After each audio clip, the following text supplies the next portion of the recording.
Hi, Jim. Hi, Dale. How are you? I'm doing very well, thank you. Two Guys, One Coup. We're back at it this week. 12. Episode 12. That's right. 12 of them. And all 12 of them are up on YouTube. Oh, wait. Episode 8, still not there. 11. 11 of them. But we are on Rumble. The Hillary Clintons are all on. It's as we found out by my top-notch reporting. Yeah, that's right. Hey, at least you did more than anybody at New York Times or CNN or MSNBC did. That's the truth. To me, they'll go out to those stations, go out to Fox and Newsmax and AON, and they take their stories and just change it. Like reverse. So they let those guys do the reporting. And they just change it. And then they just change it. That's right. That's what they do. Or omit half of it. Yeah. Exactly. But anyways, Jim, you're wearing some gang colors today. I like it. You've got your gang hat, the old 513, which I think is an Indiana version of MS-13. Is that correct? Yep. That's what it is. That's what it is. I just got initiated. You look kind of, what can I say? Latino, maybe? For everybody out there, the 513 is the area code where the Cincinnati Reds are at the ballpark. So that's why it's the 513. Is that also... There's the C on the side. Is that also in Covington, Kentucky, their ballpark?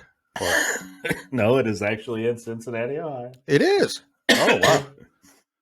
Barely, though. Let's be honest. Yeah, whatever. You probably got a park in Kentucky, though, right? So all these other sports teams can have their stadiums in other areas, but the Reds can't. Right? That's what you're saying. Jim, what you're mistaken is that I'm not talking to somebody who likes those other sports teams. Doesn't matter. I'm talking to you. Are you bad mouthing LA? Are you bad mouthing New York? Are you? We about to throw hands, bro. We about to throw it on. See, your gang membership is coming out already. That's right. We're about to get down here, aren't we? That's right. This is it's gonna be a show. Somebody's Jim, do you notice anything else different about my studios? Yeah, you got our Two Guys, One Coup behind you. How'd that happen? What is that? I don't know what that is. That is a poster, my friend. Is it really? It is a actual true life poster. Did you get me one? Jim, no, I'd like you to shut up for a minute and not be so selfish. You've already been confrontational this morning with me, and it's getting out of hand. But the fact that you call me a gang member. What do you think of that thing? Oh, you dick. How'd you get What? Why are you not? Because I want to get hats and T-shirts. Jim, I have one of these on its way to you, my friend. Oh, oops. Yeah, what a dick now. I think I can stop the shipment, and I'm going to. I take back the dick. For those listening and not watching, and you should watch so you can see how Latino Jim looks today. Nothing wrong with that. I'm just saying. Yeah. I just like your hat, essay. I'm holding up a Two Guys, One Coup coffee mug. That is pretty cool. Merch, baby. That's where the money's at. Yeah. Because I do want to look at hats and T-shirts, too. Because I've got a couple people that have already told me they'll wear them. I mean, is this logo not ballin'? Who doesn't want this? And also want to ask you, too, we have some opportunities. We do? Well, there's some competitions locally that I have family that performs in it. A daughter that did. Yeah. And they always have advertisements for their classiques and stuff like that. So I thought if we're still doing this next year, does Two Guys and One Coup want to advertise in a high school? Is that safe? Is that the I think so. I mean, I don't care. That's very interesting. And it's nice. It's good advertisement in terms of, maybe getting a few more people. Listen, just get the name out there. Yeah, it's their decision if they want to listen or not. Huh? I really like how many shares that I agree. People did on our Facebook posts and everything else. So I do agree. Which might be why we're up at where we're at right now. Thousands. I mean, hundreds of thousands. Yes, I agree. If you log on there and you see it's like a different view number, just know you and I, because we're admins of the page, we get a much different number. Right. It's much higher than it's. Yeah, I know, because the members, the members on Facebook is. I'm very happy with that. Yeah, it's getting there. We're almost at 200. Listen, I mean, this is big time. I think we are getting big time. We're getting big time. And so I think people will start paying us to advertise is what's about to happen. So, which is what I'm hoping. So when you Woodford mention Reserve. that we want to pay to advertise, I feel that, I think they should fork over some money to have us. Well, Jim, maybe we could broadcast live from one of these. Oh my God, would that be something? And you're not talking about because your area is very highly filled with crime and porn. You're not talking about like the strip club competitions, the stripper pole competitions. We are talking about high school kids, Dale. Which is probably why we shouldn't advertise, because you just blew it. do you I mean, stop. Strippers were in high school once. I mean, they dropped out, but they were in high school. Okay. I'm kidding. It's a joke. Stop. It's a joke. All right, I'll stop. All right, so we're never going to have an episode allowed to go anywhere anymore. Jim, this is what you get me to. You've been confrontational this morning. Yeah. I feel defensive. Yeah. It's all my fault. No, it's my fault today. It's somewhat my fault. But I do like the gang colors: all black shirt, red and black hat, the MS 513 on your hat. I like it. It's the 513. Oh, okay. It's so they're MS 13. I guess you can just call them that. They're no longer a gang. It's the area code of the Cincinnati Reds. Just let's leave it at that. I'll Google it, I guess. I don't. So, Dale, what's the show about today? That's it. We're done. Thank you for tuning in. Today, super cool show because we have lots of, I would say, what would be smaller stories. That some people may not be aware of. Much as like the Ukraine or something like that. Everybody's hearing about that, and not that we don't want to talk about that, but I'm going to reserve myself about another week to hear some additional news, to do a little more research on that, to really find out what the true story over there is. I personally think we're letting them in. We're just making it. I think so too. I think so too. And but Taiwan better look out. I'd say China's next, aren't they? Yep. Maybe China will just recognize Taiwan as an independent, and then they won't have to, because they are an independent. Yeah, they will. They will. I think they'll recognize it and just leave it go. And I don't think many people know this, and then I'll move on from the Russia Ukraine. But everyone's like, we got to protect democracy. Well, Ukraine's not a democracy. But anyways, but it sure has made some people rich, Ukraine. If anyone's out there and you want to see, look up oligarchy. Yeah. And then go back and look at all the oligarchs that became billionaires when Russia became a quote unquote democracy. Jim, we have some very good liberal friends that live out in San Francisco. What was that word again? You said that big word? Democracy? No. Oligarchy. Oligarchy. I'm sorry. Jesus Christ. Yeah. It might have been the word. That might have been the word. Anyways, we're going to talk about some of those stories. We have some little bit of some news from our good friends in Antifa.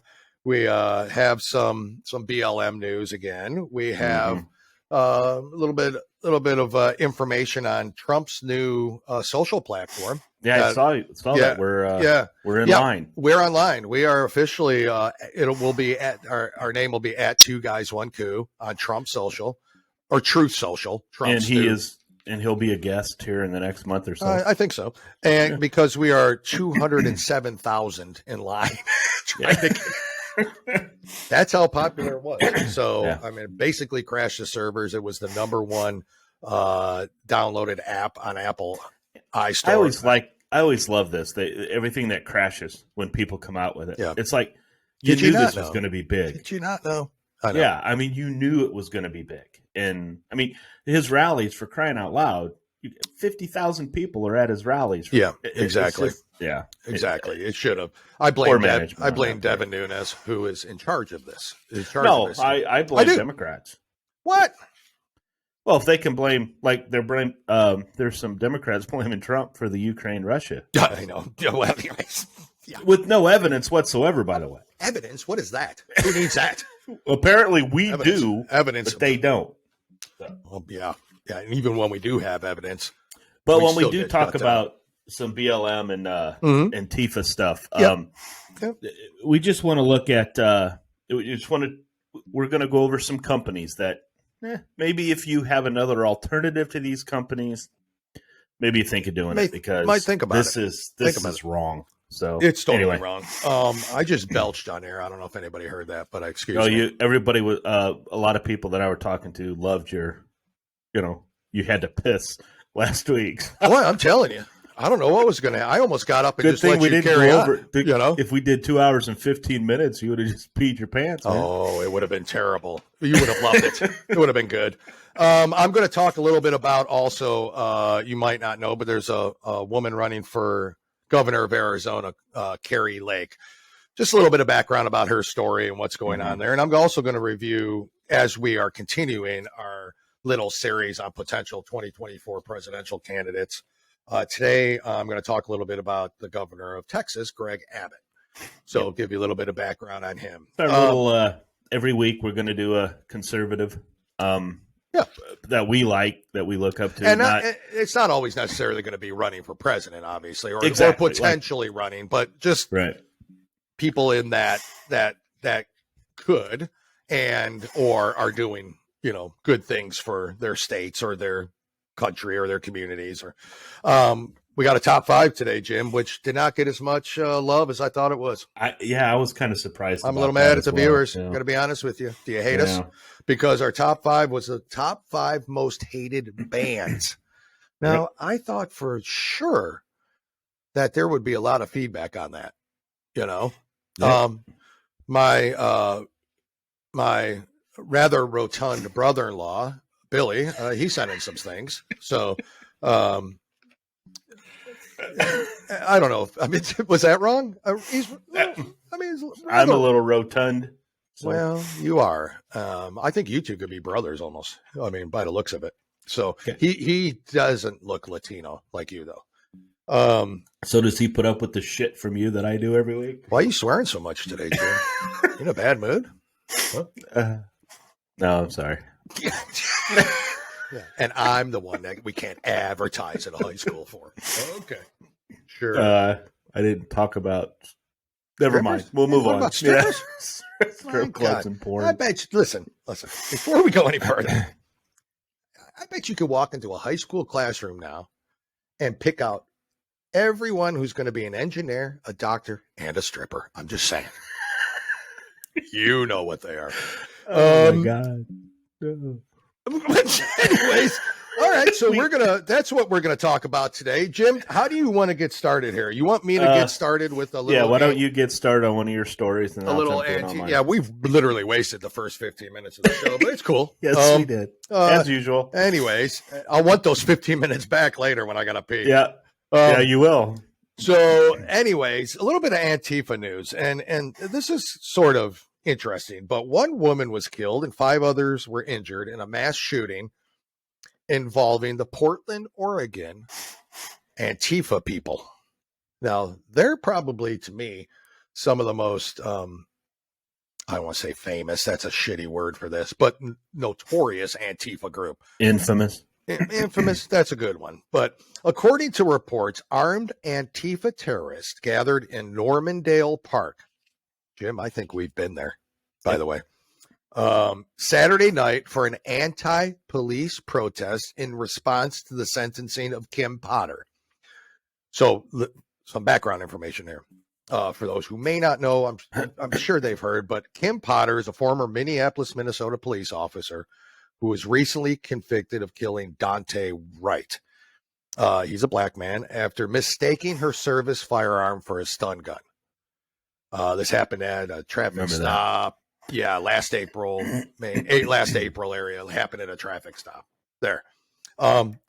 Really a tragic story. If you saw her testimony, anyways, her name's Kim Potter.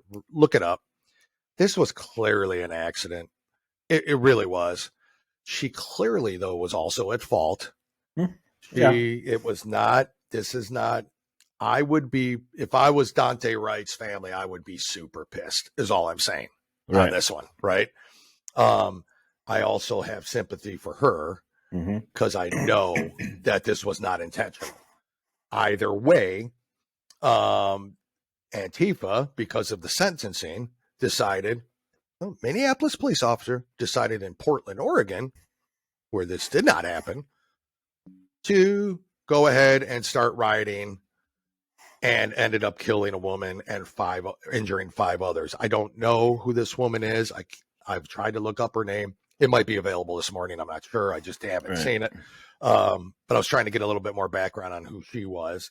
But Antifa members were also protesting. This is another thing. An officer-involved shooting death of Amir Locke during a no-knock warrant a couple of weeks ago. Have you heard of that one? Yeah. Did you hear that one? So Amir Locke was killed by, again, Minneapolis police officers earlier this month during a no-knock warrant. A lot of speculation regarding this one. According to all reports, Amar had no criminal record. He did possess a handgun legally and carried it due to his job as a delivery driver for the delivery driver in the Minneapolis-St. Paul area, which is not the safest area anymore in the world. Right. For sure. We know that. So anyways, there was a no-knock warrant. The cops went in. He was on the couch. They started kicking it. He woke up, came up with a gun. They shot him. Who's right? Who's wrong? I'm a cop. You point a gun at me. I got to make a decision here. Split second decision. That's what I always love about these stories, right? Mm-hmm. It's never clear cut black and white situations. And I don't mean that racially. I mean, as in a black and white situation. Right. Until you are in their shoes, and I've never been in either of those situations. Mm-hmm. You don't know what you're going to do, right? So the cops made a decision. They shot him. They killed him. Supposedly a pretty good kid. Again, I don't know the full story. I would have to do a little bit more research, but both of these seem accidental, and they also seem like things you could get pissed off if you're the family. Okay. Yeah, but there's no reason to burn shit down. So anyways, that's my point. Antifa decides they're going to go and riot over this. Kim Potter was sentenced to, I think, 18 months in jail for her actions. Maybe a little less than she should have got. I don't know. Maybe it's more. You tell me. I don't know. I mean, it's an opinion. If you I was ask me on actually this surprised at the length, the shortness of it. Yeah, I was too. And that's something for Dante Wright's family to pursue. Exactly. Not Antifa to go out and kill innocent people. Matter. Correct. Yeah. Out in there. Another. Sorry about that. Anyways, so that's the. But keep in mind, I can keep going on it, but there will be a civil suit. Of course, there will be a civil. There's always a civil suit. So Kim Potter will have to pay financially. I don't know where that comes from. Well, in all honesty, her life's over. But you also got to ask yourself, what the hell's going on in Minneapolis with the police? Is it they're so because of the crime rate, they're just super afraid for their lives. So being a Minneapolis police officer would be, I think, terrifying at this point, as it is to be a police officer almost anywhere. But look at all the major cities where they're trying to defund the police, and it's always the policeman's fault. Always, right? There's always their fault. Yeah. They're in situations now where, we talked about this a little bit last week, is that, the hesitation, because it's going to happen, and it might have already happened in certain cases, but you're going to have a police officer hesitate on who the person is they're aiming the gun at, and they're going to get killed. But that's going to be okay. Yeah, that's not. It's because that's what they want. Yep, correct. That's right. And they, meaning Black Lives Matter and Antifa, and that's what they want. They want all that. And look, it's horrible what happened. It really is. And I know police is a form of authority, right? I get it. Mm-hmm. But why don't we feel the same way when African Americans are getting shot in Chicago, getting shot in New York, D.C., Detroit? Why aren't they getting that upset about that? It's just a hypocrisy of it all. And going into this, there's a journalist, Andy No, NGO. Is that how you would say that last name? Say. Right. Captured screenshots of Antifa telling fellow comrades at the riot in Portland to delete evidence from social media and not to talk to investigators. So that's just part of the illegal bullcrap that goes on with Antifa. Yeah. You know, go on. It's going to be peaceful protesting. Well, they're just, what is it called again? What did we call it last week? Like over celebrating.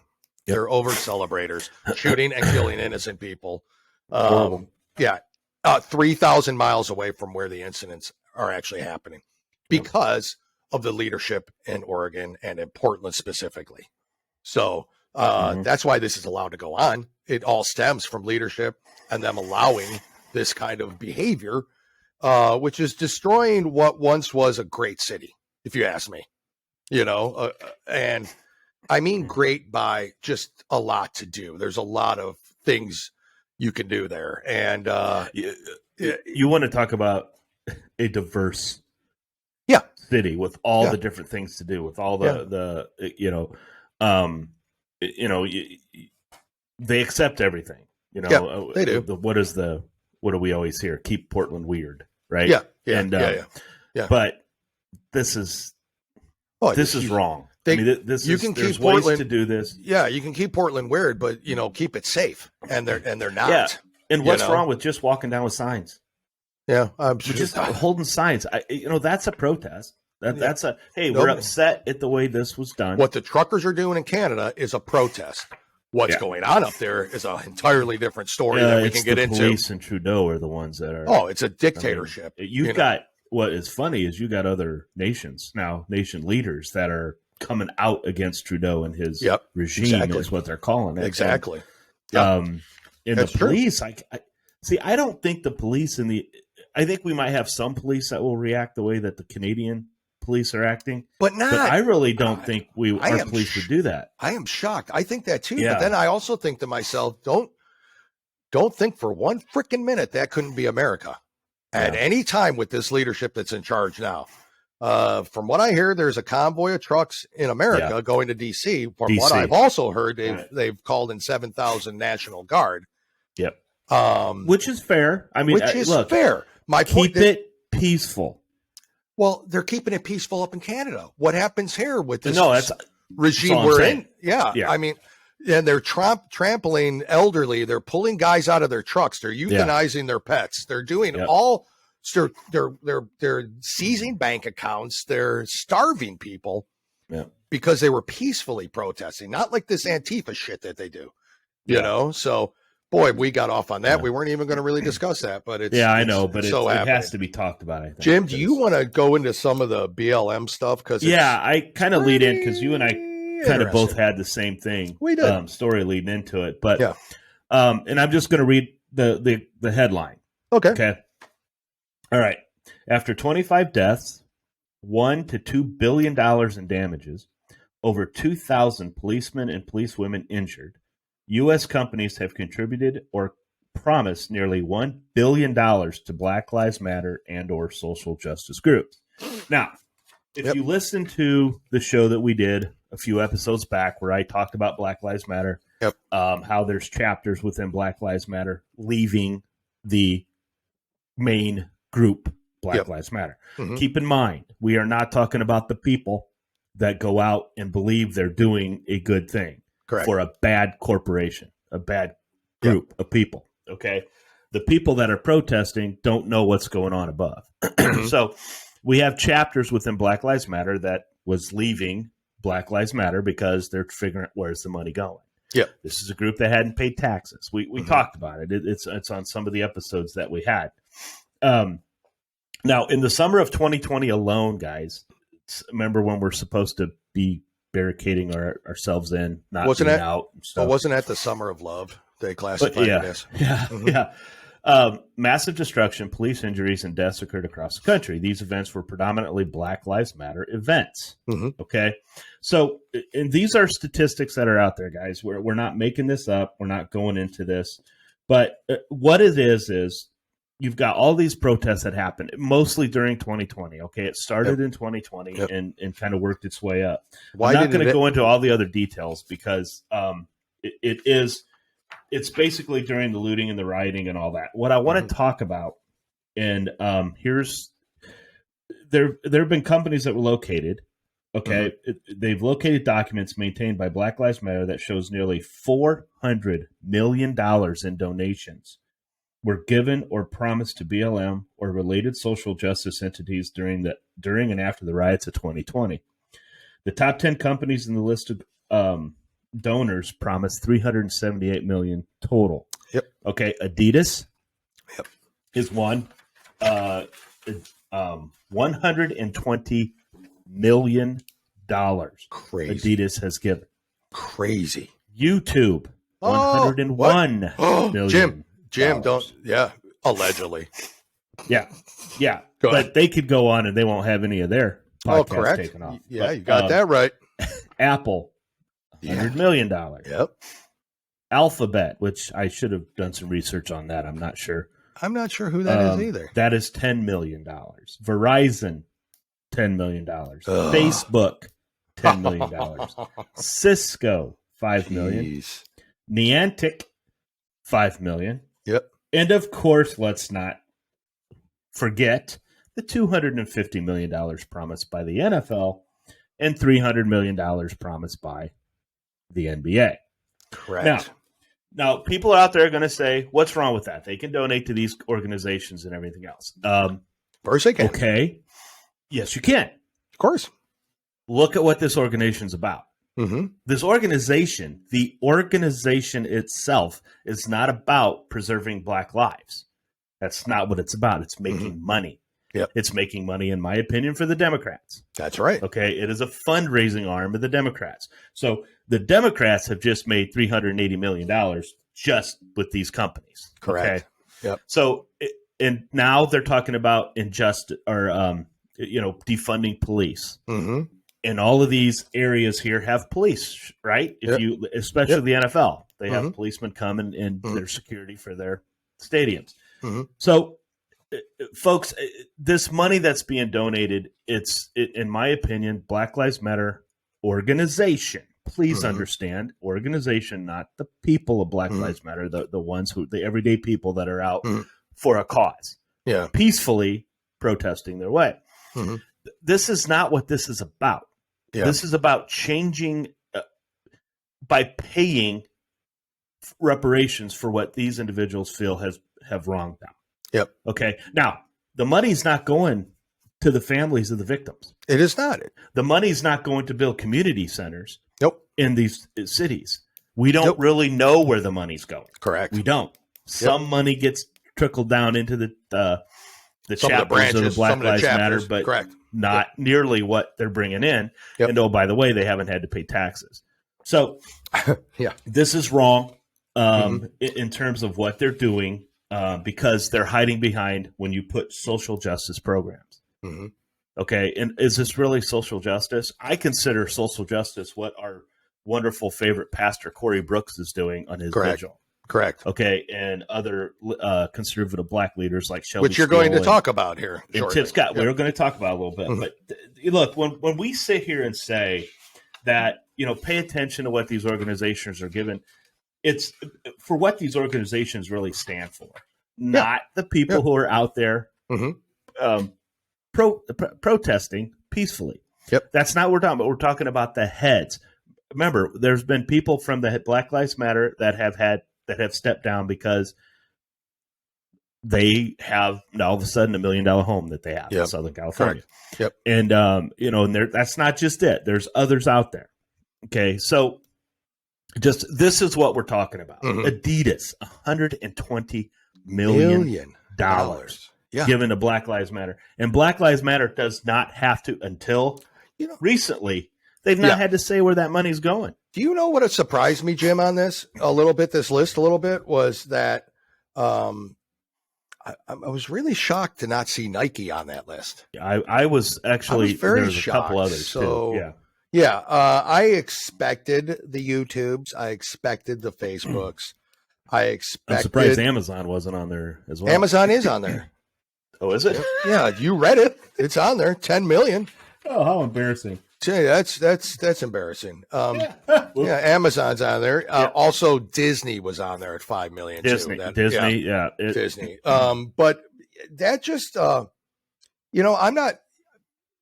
I look at those companies and I'm trying to find it in those companies also how much they donated to Blue Lives Matter. Exactly. Or police causes or first responder causes or things like that. Or the death of those 2 police officers in New York recently. Yep. How much did they contribute to that or their families? I can't find it. So that's what we're dealing with, folks. And I'm not, it's going to be hard. Here we are on YouTube, right? Ourselves, totally against them giving this amount of money to this organization. We are totally against their community standards, but yet here we are still putting it up. So it's my point is it's going to be hard to not use Amazon, right? It's going to be hard to not maybe use some of these things, but at least we could speak out about it, tell the truth about it, and have people make up their minds about it. Black Lives Matter Incorporated, if you want to call them that. Black Lives Matter Incorporated and that's what they're called. Are not good people. They're not good people. Sorry. Nope. They're not good people. And to me, they're, if these companies don't give, and that's what if they don't give the companies money, the companies know what happened. What happens if they don't, right? I mean, they get protested, sometimes violently. Ask CNN. Down in Atlanta, what happened during theirs? When they went storming into the studios. Yep, that's right. But that's not who these people are. These people are not the average citizens that really want change. That really want. They're not doing anything to really. But I'm talking about the corporations, the head people that are only making money. And no one, and not being held accountable where the money goes. That's all I'm asking. They want to change. They changed their bank accounts. That's for sure. Yeah, that's the change they got. It's like when we talked about that Black Lives Matter when we brought it up. They didn't have to pay taxes up until that point. Nope, correct. And now all of a sudden, because all these chapters are leaving, now all of a sudden in 2021, so we're going to start being more upfront with where the money's going, what's being done. Because I don't see any reparations going to the businesses that they destroy. If there are, I'd like to see someone show it to us. I've never. I don't see any money going to. I never hear of any money going to the families of the victims that they're supposedly writing for. Nope, correct. And folks, when there's violence, there's rioting. Okay, you guys want to talk about the insurrection on January 6th? Yeah, that was a riot. I'm not denying that. That is not peaceful protesting. That was a riot. Now, whether or not you and I both know there's other things that happened during that people want to close their mind to, but anyway. But anytime violence is done, it's a riot. It's not a protest anymore. It's not a protest. People may be there to protest peacefully, but why don't you walk away? Walk away. You know what? I'm not into this. I'm leaving. This isn't. And then allow the police to arrest the people that need to be arrested. Correct. But anyway, that's how much money. Well, that's good. I mean, that's good to know because it's not getting any better, But what has gotten a little bit more interesting to me is the lack of, riots and protests ever since the Biden administration took over. Isn't that something? Yeah, it's something. It's just weird, huh? Where they all go away, all social injustices. Well, I guess you take away Aunt Jemima off a bottle, and now you've got peace. World peace. You take the Indian off of Land O'Lakes, and all of a sudden everybody's happy, right? Yeah, amazing. I want to talk a little bit about Trump's new social media platform. All right, called Truth Social. If you haven't heard about it, you should jump on it. Of course, you'll be in a waiting line, like we are. There's so much popularity that we're just on that waiting line. But the part of what I really want to do is when he launched it this past Monday, first of all, it was the number one downloaded app on Apple's iStore. Surprise. Yeah, surprised, right? But Biden still won. But anyways, number one. Oh, stop. But he won. I'm just saying, Biden won. Did he not? Fair and square. Fair and square. Yeah. The number of people registered to vote matched the number of people voted. Yep, you're right. Yep, sure did. Fingers crossed. It doesn't count. We love Joe Biden. Yeah, we do. Anyways, but I wanted to kind of give you some of the reaction from some of the lunatics on the left about him releasing it. Okay. So here, one, I guess you can call him hysterical Twitter user with over 300,000 followers. I don't know this dude, but it's Ricky Davila. Okay. And he goes by @the Ricky Davila. He tweeted this on Twitter. This is, and I quote, "So let me understand this correctly. The orange rapist trader who is now banned permanently from Twitter is launching his new propaganda dark money scheme called Truth Social, and it'll be run by Devin Nunes, the buffoon who sued a cow on Twitter and lost. What a trashy disaster." So keep in mind when I'm reading these that Trump is banned from Twitter. Yep. Because of his divisiveness, right? But this fella, over 300,000 followers, says the orange rapist trader allowed on there. Who is Ricky Davila again? Nobody knows. Who gives a shit, right? He's got 300 followers. I don't even care. But some of his other tweets, just so you know who this fella is, and it's @the Ricky Davila, Davila. In case you want to go out to Twitter, the Twitterverse, and drop him a note. He has also said this. Once again, sedacious, cowardly prick Rafael Ted Cruz is invoking President Jimmy Carter's name to compare him to President Biden, which is flattering since President Carter is one of the most decent humans I've ever seen, and Cruz is a rancid scumbag piece of shit. I quote, he tweeted that. Okay, but you notice he never talked about his record as president. What? This is what they do. Yeah, Carter's a nice guy. He's a good humanitarian. Yeah. Absolutely. Yeah. He sucked as a president. Terrible. He was the worst president until Obama, who was the worst president until Biden. Yeah, it just, exactly. So, but one other one I just want to, read to you from our good friend @the Ricky Davila. Just in case, these are quotes now, just in case it wasn't made clear by her multitude of appearances on Fox propaganda to help GOPers attack Democrats, Tulsi Gabbard attending CPAC, which is the equivalent of a KKK Nazi MAGA hate rally, should be proof enough what a fraud she's always been. Glad she's exposed. Now, if you don't know Tulsi Gabbard, I've mentioned her once, maybe twice on this show. She was a Democratic senator or House representative. I can't remember. I'm so sorry. I can't remember that offhand. Who is probably the only Democrat currently I would vote for president. And I am going to do kind of a review of hers at one point here during this whole thing. There's nothing wrong with that. She's pretty good. I'm just telling you. You may not agree 100% with everything, but I'm telling you, there's going to be a ton you do. And she's a Democrat. She should just switch parties right now. And eventually she probably will. She probably will. And I wouldn't mind seeing a DeSantis Gabbard ticket. I honestly wouldn't.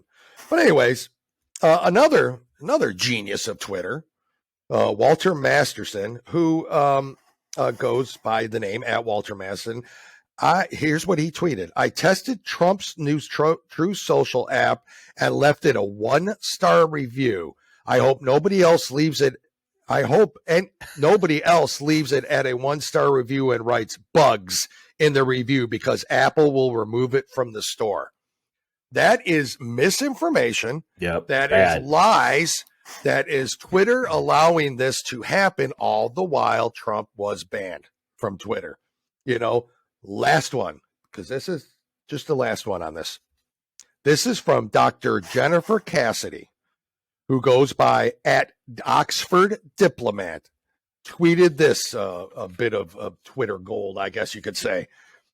I quote, terrifying that Trump's platform, True Social, has launched, that the masses are falling for it. Remember what we know from 1930s, 40s Europe, that of the greatest advantages of the totalitarian elites was to turn any statement of fact into a question of motive.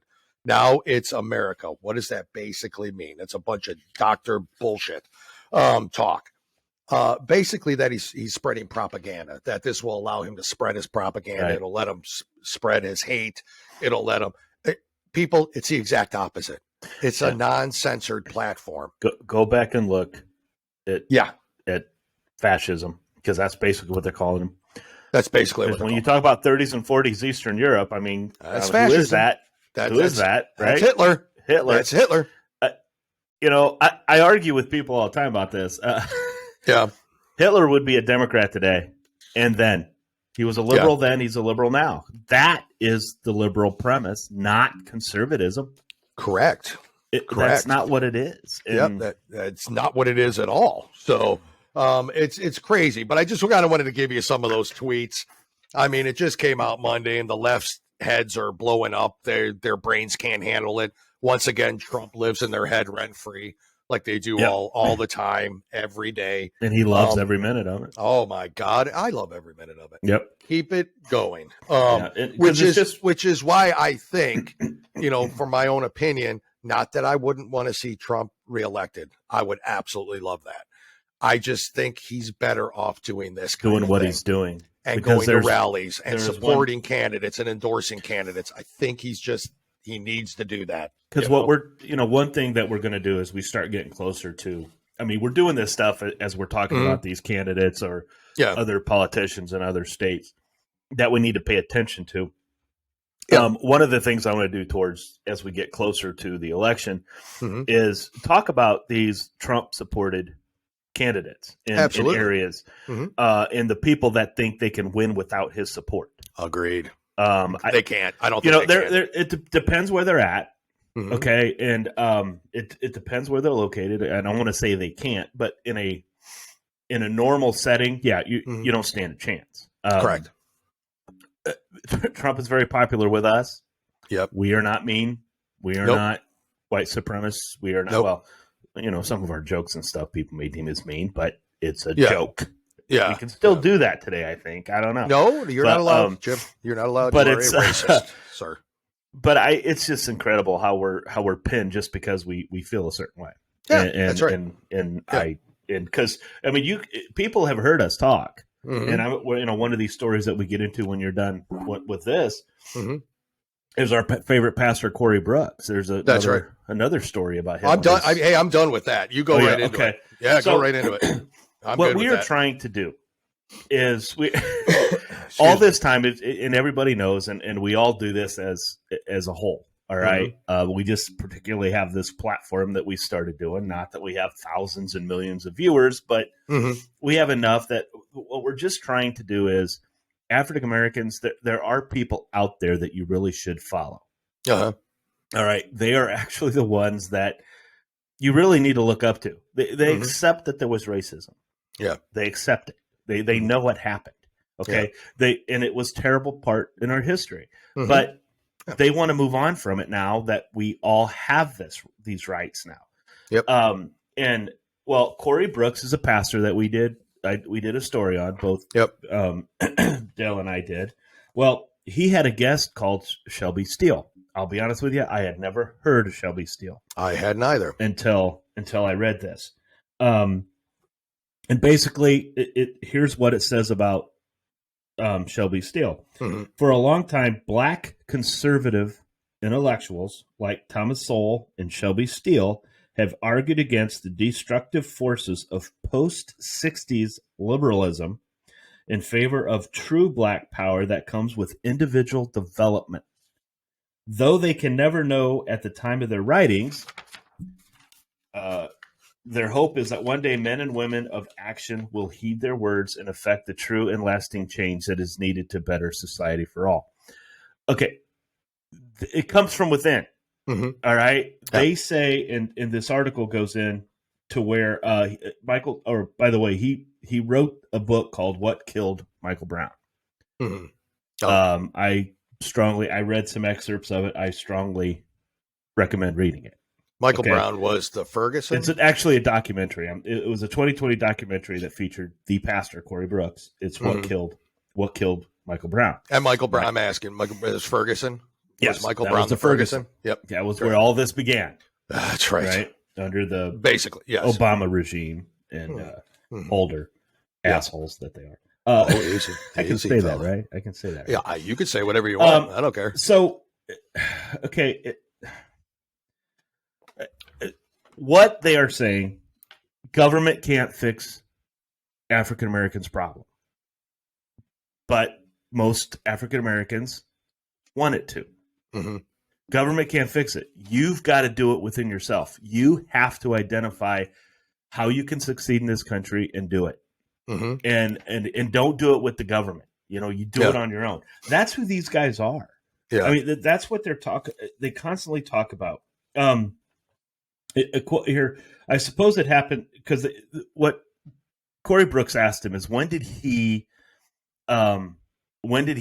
Shelby Steele, decide that he wanted to do this? How he became this conservative speaker of the African Americans. And so I suppose it happened specifically in the 1970s. The 1964 Civil Rights Act as the turning point, the moment when blacks really came into freedom for the very first time.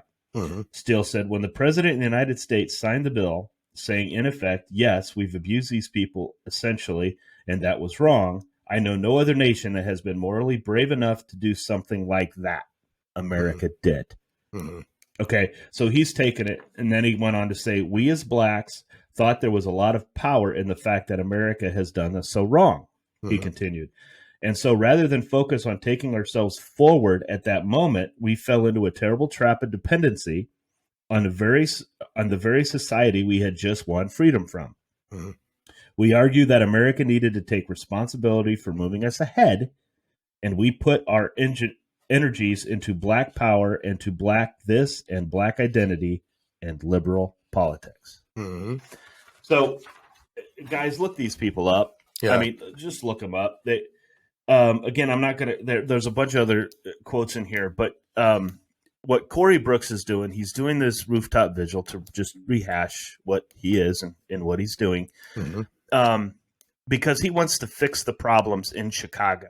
So he's on this vigil making money to build a community center. Yep. Not like Black Lives Matter's not doing it, right? Well, he's trying to build all that money by the way, you just reported on. Yep. None of it's going to his cause. None of it went to him. None of it went to him. Correct. Okay, which all he wants to do is create these community centers to teach young black children. Because at some point in time, I'm sorry, you got people in their 20s that you lost them. You got to get them in school. Yep. So they want to have these community centers where they want to help children see that this is the United States. You can succeed. It doesn't matter the color of your skin. You can succeed. Yep. Because one of their things that they want to do is talk to the younger generation, get them moving forward, get them understanding who they are, be parents. Yeah. Right. Because how many times we don't make this up. This is the thing that we always hear. The problem with African American families is the father's gone. Yep. Correct. The father's not around. Mm-hmm. Well, that's what they're doing. They want to. So here's another thing that I wanted to go into. Our way out is ourselves. The government must enforce the rights and so forth in a democratic society that are due to all people. But the government can't teach your 2-year-old child to read, your 3-year-old or 4-year-old child. They can't teach your child what good manners are, how to love themselves, how to appreciate themselves, and yet ask something of themselves at the same time. Mothers and fathers do that. So we need more mothers and fathers doing that. You're doing that in your community center, which past Corey Brooks that's what his community center is all about. You're telling these young people that a good, happy life is possible if you develop yourself to possess it. You put yourself in a position to possess it. That's the hope of Black America. Everything else has been tried. It's all failed. Yep. These guys are great. I mean they speak the truth. Exactly. They speak the truth. It's all truth. Why isn't Black Lives Matter donating money to these causes, to their causes? Because they're actually trying to help the African American community. You know why. I know. You know why. Because it would help the African American community. If it helps the African American community, they're no longer reliant upon the government. The government needs them reliant so they can keep their votes. I mean, it's that simple. It's power. It's a way to do it. And these guys who are standing up need more exposure, like you're giving them, like we're giving them here. They need it on a much, and they are getting it. They're getting. I mean, he's getting some good exposure. On yes, he is. Fox News. But I bet you if you look up Pastor Corey Brooks on CNN or MSNBC or ABC, CBS, or Shelby Steele. Or Shelby Steele, I bet it's very hard, if at all, you could find them on there.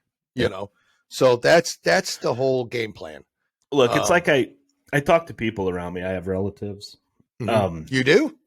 Well, I have relatives that lean a little more left than what I lean, and I ask them, why don't you look up these guys? Tim Scott, Ben Carson. They came from very poor areas. Candace Owens. They succeeded. And why did they succeed? They had a parent that pushed them to succeed. Correct. Wouldn't let them fail. The Isaiah Thomas story. Yep. His mother, there was a movie made about her, for God's sakes. That's right. An older brother that died, that was shot, gang violence. And she wasn't going to let that happen to any of her other children. They fight for it. You have these parents. And even LeBron James's mom. Yeah. I mean, she, single mom, raising these are strong women. Yeah, correct. These are the women that you want if you don't want to follow Tim Scott, fine, because you don't like his views as far as conservatism and stuff like that. Okay, whatever, because you want money given to you and everything else. Yeah. So, but follow these other people, these other stories. The Tim Scott's mom, how they wouldn't fail their kids. Yeah. And we don't have that today. We have all these excuses about, because it is the liberal left. Stay where you're at. Stay where you're at. We only want you to show up every 2 to 4 years. That's right. To vote us into office. We'll take care of you every other time. Yep. That's right. And we're not going to help you at all. We're going to help the illegals. Correct. We're going to help the illegals more than we're helping you, because their wonderful president, their favorite president, Obama, did more for illegals than he ever did for them. So, and look it up. And we're not making this up. We're not making this up. Yeah. Look it up. Just do some 100% research. Fact. Yeah. And it's so frustrating. And because then you see people like these, Corey Brooks and Shelby Steele and Tim Scott, Ben Carson, Candace Owens, Winsome Sears. You look at these individuals that they realize, wait a minute, the Democratic Party left me. They left. They're not doing anything for me. They want us to stay where we're at. Correct. They want to. They want to. In my opinion, okay. So let's. In my opinion, the liberal left, the Schumers of the world, the Pelosi's, and people like them, AOCs, they want African American as a handicap. Yeah, I don't believe that. Yeah, I don't believe are they a minority? Fine, we have to have a minority because we have to have minorities. They're not a handicap. Being black is not a handicap. Yeah. But that's what they want it to be, because they want all these government programs. They want all of this stuff going towards the help. Well, money is given to these programs. Yeah. Communities never improve. Correct. Education never improves. Correct. What's going on here? So you got people like Corey Brooks that want to actually take the money and use something with it. And use it for the community. Yeah. Not to build $1 million homes. You got that right. You absolutely got that right. But look up Corey Brooks. Look up Pastor Corey Brooks. Look him up and just review, because there's a lot of videos on there. He does podcasts on his video, interviews people like Shelby Steele and others. Yep. And just seriously, just go out and look at it. It is an amazing listen. It really is. It is. That's good. That's good. Thank you, Jim, for bringing that up, because that people do need to start listening to that, and they need to start researching those kind of people. And if anybody's listening out there that, hasn't, or really, if you know somebody in your life that is struggling, might even be African-American, but it could be anybody struggling. those people are just inspirational people to listen to. I mean, they just literally pick your spirits up. They don't bring you down. They're just good people. And those are the people that need to be championed instead of the LeBron Jameses. And instead of, now I know you talked about LeBron James's mom, but that's a clear case of you could do everything right as a parent and still raise an asshole. But I'm just saying. It's the whole thing about China, but that China thing. It's even more than that. It still pisses me off. The NBA and China, which is one of the reasons I don't watch the NBA. Yeah, agreed. Agreed. Jib, do you want me to go into this woman running for governor of Arizona at all? Yeah, I've got to go over the Greg Abbott stuff. Well, let's do her in Arizona. Then I've got a disgusting tale of child abuse in California that I want to talk about. It won't take long to talk about, but all right. And then go into Greg Abbott, and then we can get into our top 5, our sports. Yep. So I got very little on sports, just a couple. Kind of. I've got some things that I think are important to talk about. So okay, all right. Anyways, I want to talk about Carrie Lake. I don't know if you've heard of her, about her. She's a woman who's running for governor of Arizona. Carrie Lake is a former anchor for Fox 10 News in Phoenix. Have you heard about her at all, no. Jim? She's a former anchor there, became a symbol of truth in journalism when she walked away from the mainstream media despite being number 1 in the ratings for more than 2 decades. Wow. Now she's running for governor of Arizona on a platform of common sense conservatism dedicated to individual liberties, low taxes, limited regulation, and protecting Arizona's great Western heritage. She's well known in that area, and she has a history of exposing like the fake news bull crap. And what's funny is she's doing it now with a commercial she's released. Okay. In Arizona. So YouTube, if you're listening, okay. The video is titled, this is not ours video. The video is titled "Rig Elections Have Consequences." That's the title of the video, not ours, but Carrie Lake's, where it calls out fake news media for their silence on the 2020 election and lists the terrible consequences we face, including our weak, southern border. Carrie Lake proves her point by including footage of several ballot harvesters from the upcoming movie 2000 Mules. This is her commercial. Right. Please listen to episodes 8 and 9 if you don't know what any of that's referring to. 8 on Rumble. 8 on Rumble. 8 and 9 on Rumble. Pretty soon. 9 only on YouTube. Yeah. Pretty soon, episode 12 on Rumble. But this is her commercial, right? This is what she's doing. So she said, my first TV ad titled "Rig Elections Have Consequences" airs this past Monday. There's this Monday. So this is a story, but it aired this past Monday, and it will only air, this is the great part, during fake news programs. Now, here's what's great about it. She goes, very intelligent move. Very intelligent move. And I'll tell you why. And you might be thinking, well, what do you mean it's only airing during fake news? Let me just jump right to this real quick, this part of it. First of all, the fake news outlets that she's referring to will be required under FCC guidelines to air the commercial that absolutely exposes their companies and sheds light on the stolen 2020 election. Now, you can get on a website called the Gateway Pundit, and you can look up this commercial. It's phenomenal. And she's amazing. Great site, too. Great site. The commercial will play on the following news channels at the following times. So, for instance, on KPHO, this is for Phoenix, that's a Phoenix news station. There's all at like 6:30 and 7:58 in Phoenix at like 12:28 p.m. another channel in Phoenix at 6:22 p.m. So you see, these are all like kind of prime news hours. Now, what I recently found out is that one of the channels, and I can't remember which one, did not air it. They refused to air it, but they were talked to about it and about the rules, and they're airing it today.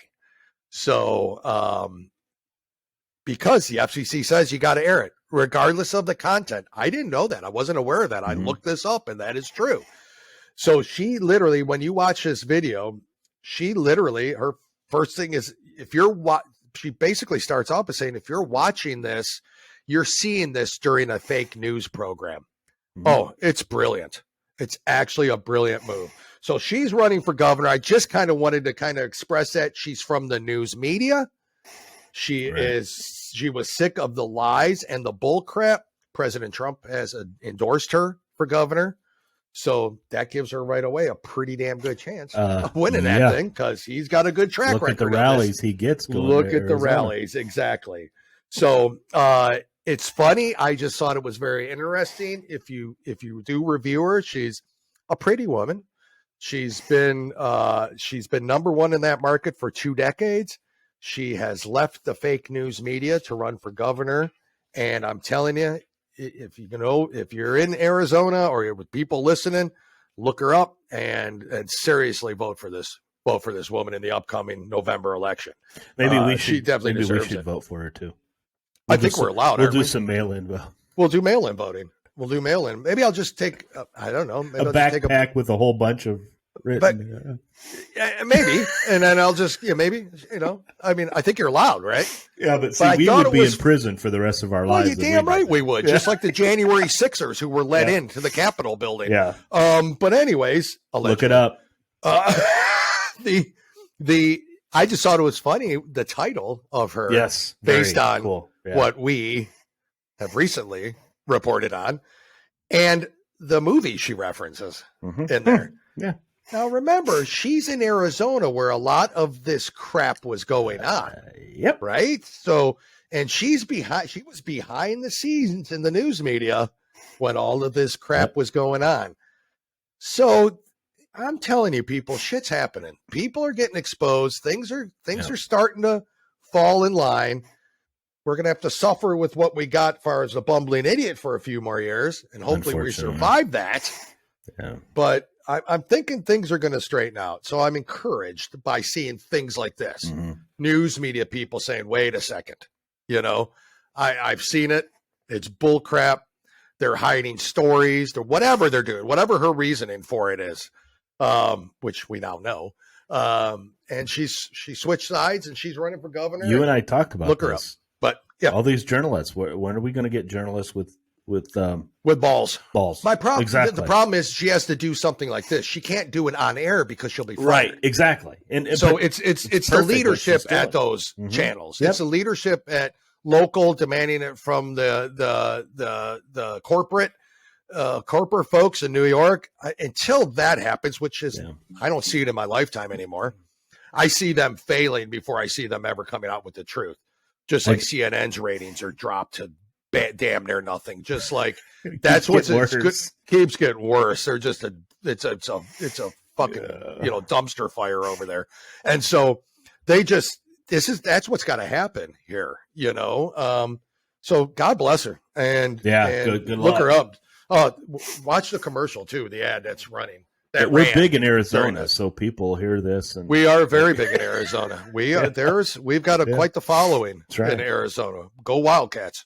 I mean, I'm telling you, So that's the college team, Jim. In case you didn't, I'm very aware of that. Okay, or Sun What's Devils, the other one? I just said very it. Good. Okay. See, Jim, I'm tired of your gangster ass today. Trying to push me over the edge. Watch it, or you'll get smoked. Oh, you're gonna put cap in my ass.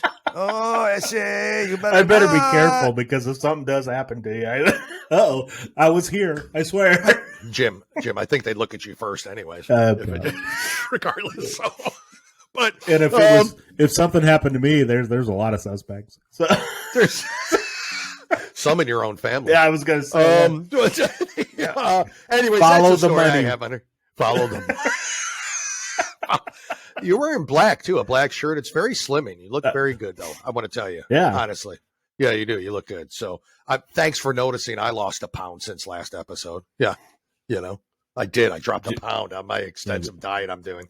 You're always sexy. Doesn't matter. Oh, Jim. See, that's what you do. You're like a husband who batters his wife, and I'm not joking about this. That's not funny. But you're laughing because you just bring someone down and then you bring them back up. So you're like beating her, and then you give her some flowers. That's what I feel like. Okay, you're accusing me of bringing somebody down and then bringing up. Okay, when have you ever brought me up, Jim? I tell you I teach you lessons to bring you up. It's not my fault if the student can't, obtain the knowledge. Okay. All right. That's not my fault. So there's a reason I do it. It's because you need help up. But you never bring me up. You're doing it to bring me down. You bring me down a lot. Listeners, have you ever heard Dale bring me up? Again, fact check this because I literally, I'm telling you, I do it because I mean it's out of love. That's all I can say. I don't know. Is that what it is? Okay. It's out of pure love. Yeah. I mean, you're welcome. By the way, thank you. You're welcome. I got my psychiatrist appointment after the show. It's every. I'm in a fetal position, sucking my thumb all the time. Dale. We don't care about your fetishes. Get moving. So okay. All right. If I said the name Hannah Tubbs, would you know who I'm talking about? Hannah Tubbs? No, I'm probably not. Probably not. I have no idea who that is. The title of this article is California trans. Why are you doing? Wait. Child molester Hannah Tubbs oh no gloats over light sentence in jailhouse phone calls. What? Okay. Why do I feel obviously Hannah isn't the birth name? No. Hannah is not the birth name. Hannah's a dude. Okay. Yeah, and I don't think Hannah's really meaning to be Hannah. I think Hannah did it. Oh, anyway. Okay. All right. My opinion. Okay, maybe using the system to gain something out of it. Imagine that. Never saw that could happen. The first article here, or the first statement was explicit Los Angeles jailhouse recordings of Hannah Tubbs, the 26-year-old trans child molester who received a slap on the wrist last month after pleading guilty to molesting a 10-year-old. What? In 2014, depict her admitting that it was wrong to attack a little girl, but gloating over the light punishment. Oh, my God. She boasted nothing would happen to her after she pleaded guilty due to Democratic District Attorney George Gascon's policies and laughed that she won't have to go back to prison or register as a sex offender. What? He also made explicit remarks about the victim that are unfit to print. Oh, you're kidding me. So he says he's talking to his dad during the recording. Okay. Mr. Hannah? Yeah. Okay. Yeah. I'm going to plead out to it. I'm going to plead guilty. Okay. They're going to stick me on probation, and it's going to be dropped. It's going to be done. I won't have to register. I won't have to do nothing. What? Where's his father? Go California. On, finish. Go ahead. Yeah. His father asked, why did I have to ask? You won't have to register as a question. Uh-huh. I won't have to do none of that, he said. So his father said, what are you going to do then? Tubbs answered, nothing. Then he laughed. Okay, so he pleaded guilty last month to a cold case attack, okay, which took place in a woman's restroom at a Denny's restaurant when the suspect was 2 weeks shy of 18. 2 weeks shy of 18. So, by the way, Hannah his name Montana was here. James Tubbs when he committed the crime. Oh, okay. 2 weeks shy of 18, molested a 10-year-old girl in a woman's bathroom. Yeah. Oh, my God. He was arrested 8 years after the crime. Now, I'm going to start calling him a he. Okay. Because it's a he, okay? So he received a sentence of 2 years at a juvenile facility because Gascon's office declined to transfer the case to adult court. adhering to one of the progressive prosecutor's day one directives barring children from being tried as adults. 2 weeks shy. So wait a second. 18. While did he serve prison time, you said? He could serve as little as 6 months and won't have to register as a sex offender. Oh, my God. Yeah. Oh, my God. This is crazy. Oh, wait. This is lunacy. Wait. How could there be more? Tubbs' victim, who was 10 at the time, told Fox News that Gascon's handling of the case has been insulting and unfair to her. Sure. Absolutely.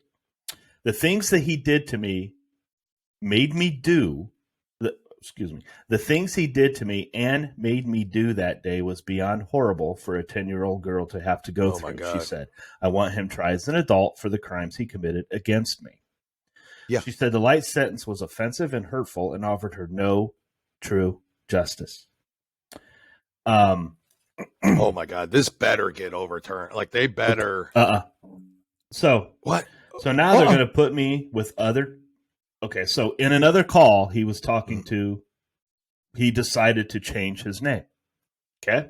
Oh. So now they're going to put me in with other trannies that have seen their cases like mine, or ones with tranny like me that has a case like mine.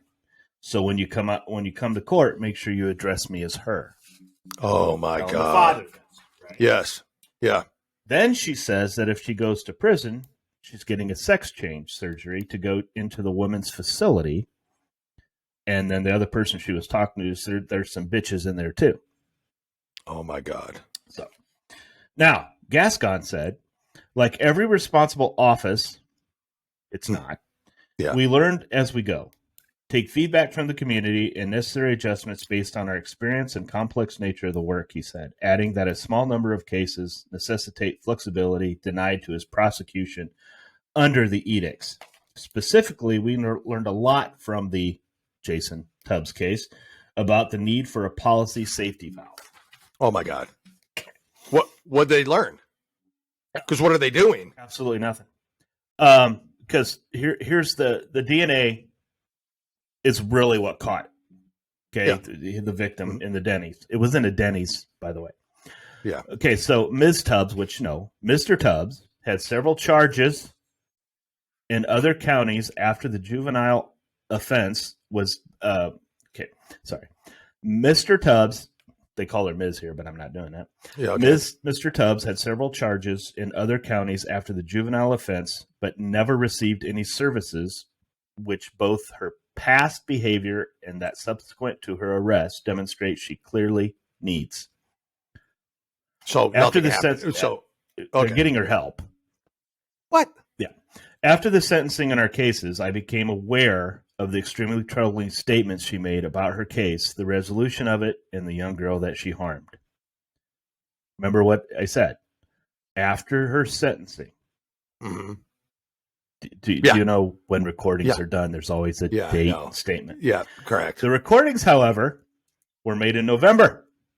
Sources tell Fox Digital prosecutors were well aware of them. Oh, my God. So the prosecutors didn't. The prosecutors, they could have listened to it. They could have listened to it, but he said they weren't available until after the sentencing. Oh. That's a lie. Yeah. They were available before the sentencing. They just didn't look at it. Why?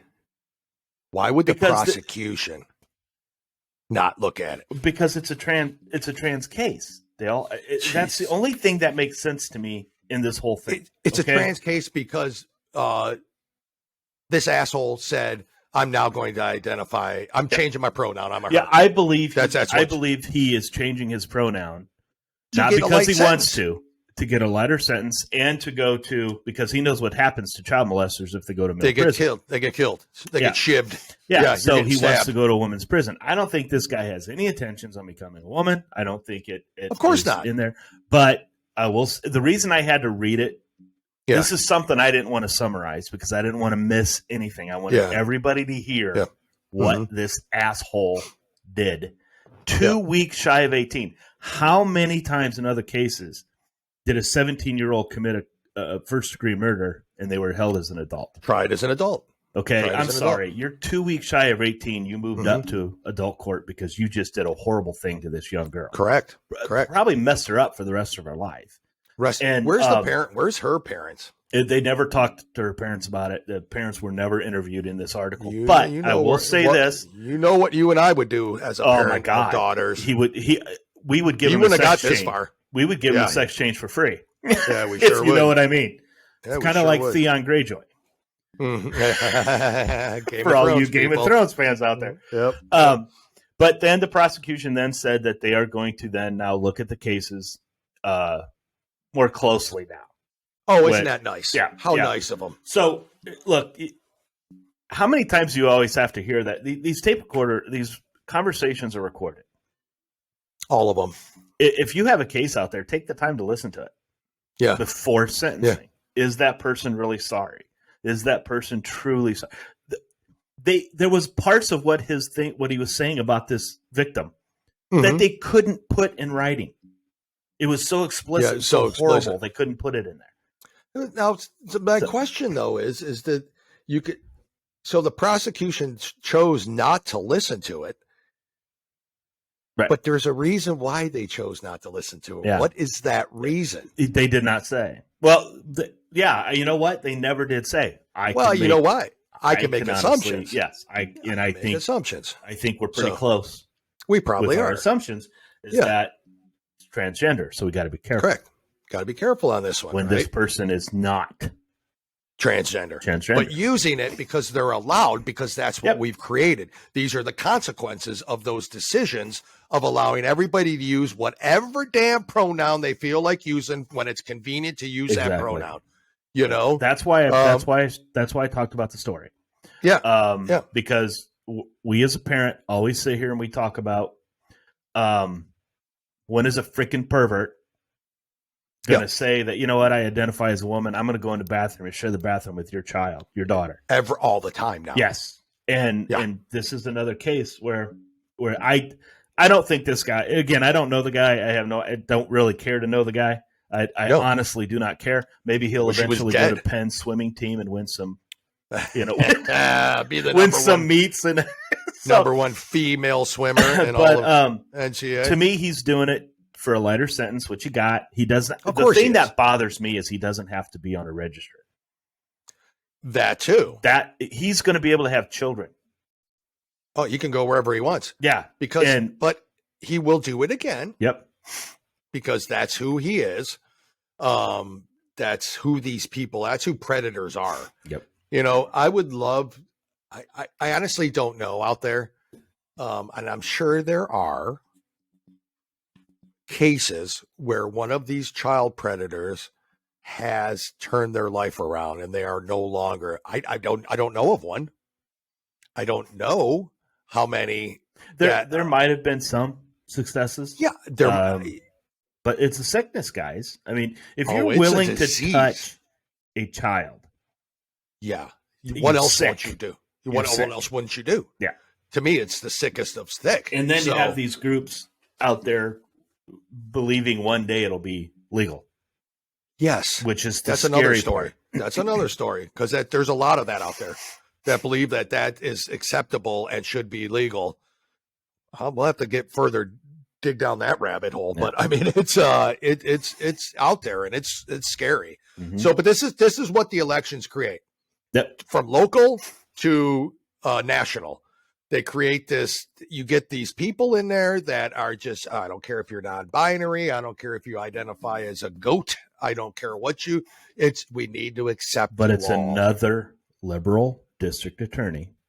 Of course. Not following through with what he has to do to make people safe. This guy is going to be on the streets again. Yep. And and it could be your daughter next. And I don't mean you, Jim. I'm talking to anybody listening. Yep.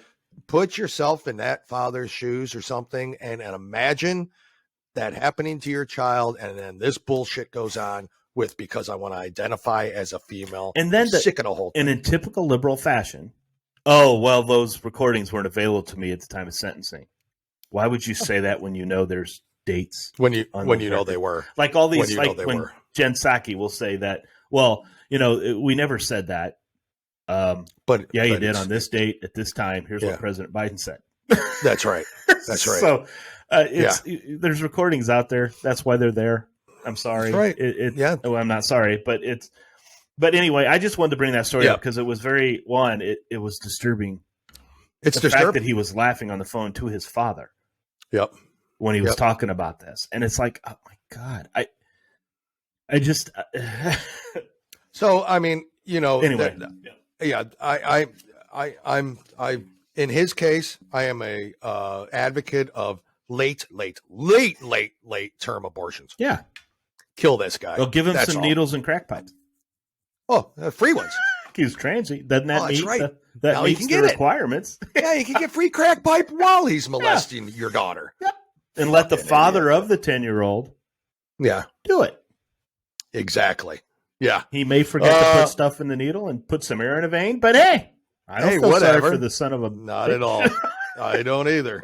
Hey, I'm going to get in real quick to what could be a potential candidate for... Yep. Jim, thank you. I'm not brushing the story. I'm just moving on. But I mean, it's just, the potential candidate for president, maybe. Again, don't know if there's aspirations for this or not, but it's Governor Greg Abbott of Texas. I know we have Texas listeners. I know that personally. So that we do have some Texas listeners. So I'm sure they're very well aware of Governor Abbott and all that he's done for that state, much like DeSantis has done for Florida. Yeah. I think when anybody talks about the benchmarks for success during the pandemics and keeping their states open and free, I think they associate Florida and Texas with those two, states. Not that Indiana didn't do things, not that other states didn't do things, but I think the success rate and the steps that those two governors, DeSantis and now Abbott, took were really proved the point. And you know what? Shutdowns don't work. Abbott is just carrying other conservative people from his state, because that's anytime you talk about a true conservative state, Texas is always the one, right? Is the one always talk about what DeSantis was able to do. Now Florida's that. Yep. So correct. and I think that's very impressive that now Florida is actually where we look, as well as Texas, but we look at Florida and say, God, that governor, that's awesome. So it's a conservative state. I don't know a lot about Greg Abbott. I just know he's a true conservative voice. And so I've got 1,000 things. I'm just going to run through some. Okay. In the absence of time, I will run through some, but a little background, really, just to start. He was born in Wichita Falls, Texas, born and raised Texan. In 1957, he graduated with a BBA in finance from the University of Texas at Austin and a JD from Vanderbilt University. Are you familiar with what a JD is? No. I didn't know either. I felt stupid. But a JD degree is a Juris Doctor degree, also known as Doctor of Law or Doctor of Jurisprudence. Okay. All right. So there you go. It's a graduate entry professional degree in law. So he's more qualified to be on the Supreme Court than probably Biden's pick. Than Hagen or Kagan. Yeah, that's true. Sorry. Exactly.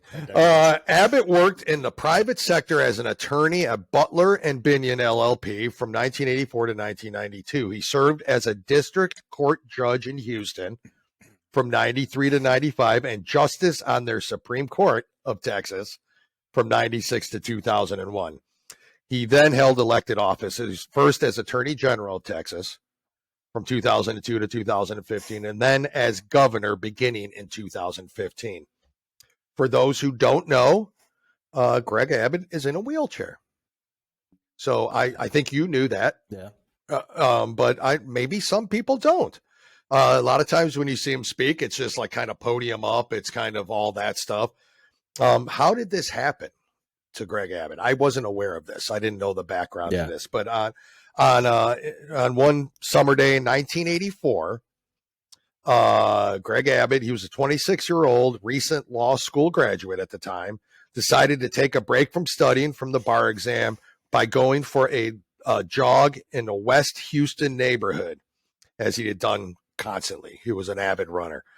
While out running, a large oak tree along his path cracked and fell on him.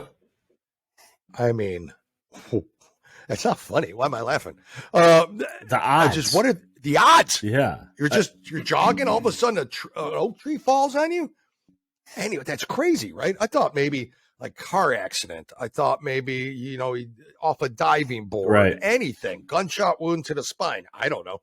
I was just thinking anything but that. But after being rushed to the hospitals, doctors discovered several crushed vertebrae splintering into his spinal cord, broken ribs, and damage to his vital organs. Excruciating pain from what he could feel. Obviously, they inserted 2 steel rods near his spine, which are still there today. During his recovery process, Governor Abbott was reminded of lessons he'd learned in his life, especially the lesson of perseverance. Now, you want to talk about perseverance coming through something like that. Through this experience, Governor Abbott learned that our lives aren't defined by our challenges. Instead, we define our lives by how we respond to those challenges. His triumph over tragedy shows that Governor Greg Abbott doesn't back down from challenges and uses his lessons and perseverance to overcome them. Who doesn't? So I read you previously what he had done and the years he had done it, from a judge to the Supreme Court to the Attorney General to governor, all while paralyzed. Mm-hmm. That's pretty impressive. Yes, it is. A lot of people go the other way. Mm-hmm. That's when their life ends. They don't try. They don't, persevere. Anyways, Governor Abbott and his wife Cecilia, a former teacher and principal, and by the way, the first Hispanic First Lady of Texas, were married in 1981. Their daughter Audrey is a recent college graduate. So, again, this will be weird, but I mean, I don't know if she was inseminated. I don't know the paralyzation thing, So I'm just saying, they have a daughter. She just graduated. I'm in a weird mood today, man. Yes. I don't know. It's just weird stories. So. But anyways, he was named the best governor in the nation in 2020. Mm-hmm. I might disagree. I'm a little biased. I've got DeSantis. I would tend to, Yeah, but I'm telling you, best governor under Governor. But Greg, one A or 1B. I mean, come on. 1A or 1B. It's right. You get an A or A plus. Let's see. So he's added 1 million new jobs during his first 5 years in administration. Do you know that Texas is the 9th largest? Oh shoot, what's the word? I didn't write this down, but I know this. So, economy in the world. Yeah. So they're the 9th largest economy in the world. You understand what I just said? Yeah, they can break away from the United States, no problem. Do you understand what I just said? Yeah. 9th largest economy in the world, not in the United States. Right. In the world. Mm-hmm. So there's only 8 economies more than the state of Texas. United States would be one of them, right? Probably. Yeah, it would be one of them. Yes. Yeah. So then you've got, now 7 more. Yeah. I think we can guess who they are and all that, but that's crazy when you think about that. I think that's why I'm passionate about governors running countries. Exactly. Because or successful business owners. Or successful businessmen, because that's what it takes to run the country. Anyways, the Lone Star State, which they go by, which they could be a Lone Star State if they wanted to. They literally could. Where was I? Why do I keep moving off of things? Is the top state for attracting job-creating capital investments and is among the top states for jobs created by African-American, Hispanic women, and veteran business owners. That can't be.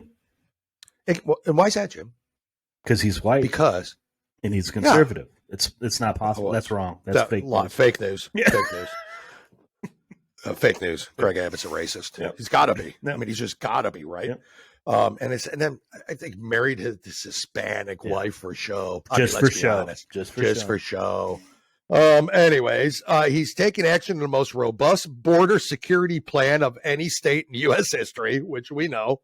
That includes launching Operation Lone Star, which deploys air, ground, marine, and tactical border security assets to high-threat areas to deny Mexican cartels, smugglers, and human traffickers the ability to move drugs and people into the United States. Do you understand what he's done for that state? Mm-hmm. They are directly in the line of fire for illegal activities down there, for drug smugglers, like they said, human traffickers. He signed a budget that allocates a record $1 billion to border security, and yet they still have a budget surplus. Aren't Texas. They funding? Didn't I read too that they're funding the wall themselves now?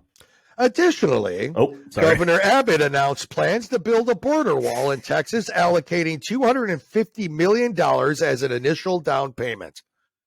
So to answer your premature, which I have heard about you, question, yes, I have allocated. I should have let you finish. I'm sorry. No, that's okay. You're quite premature all the time, and so I hear that. Should have let you finish. I'm sorry. You should have. That's what you heard. But just like here, you don't care. Got mine. You got again, Jim. Why do women fake orgasms? Because they think we care. Yeah. So go on. That's just that's jokes, people. Jokes. Anyways, throughout his time in office, the governor achieved significant legislative victories to build a safer, freer, and more prosperous future for Texas. This is all true. I mean, that's true. Mm-hmm. So he's reined in property taxes, invested more in classrooms and teachers. Again, that can't be true because he's a white governor, Republican governor. Cutting billions of dollars in taxes, stopping cities from defunding the police, which he did, expanding broadband access, passing constitutional carry, and defending Second Amendment rights, and creating a culture of life and protecting the unborn from the ravages of abortion. He's everything you want in a governor. Yep. I'm telling you. Yeah. If you're a conservative, or if you like freedoms, or if you like religious freedoms, if you like constitutional freedoms, if you like safety and security, this is your guy. I mean, this is your guy. Why wouldn't a country want that? Yeah, he was he was my favorite governor until DeSantis started. His leadership. I know. Like I said, it's his leadership. A 1 or 1A. Right? Both of their leadership during both COVID of their was leadership amazing. Was during. So. Yeah, absolutely. Just a couple more things to go over. As Governor Greg Abbott signed the University Research Initiative into law, devoting more than $8 billion in bonds and funding to promote research, compensate researchers $4 billion devoted to the attracting Nobel laureates and National Academy members. Texas ended the barbaric practice, and can you believe this was actually happening, of selling baby body parts for profit. We know from some of the Project Veritas footage, look it up. That's footage. You can look this up. When they did their expose on Planned Parenthood, selling baby parts for profit was the big thing. Texas increased funding for adoption services, and Texas banned partial birth abortions. While Attorney General, he launched the Cyber Crimes and Fugitive Units in 2003, directly resulting in the arrest of more than 4,454 fugitives, sex offenders, parole violators, and other felons.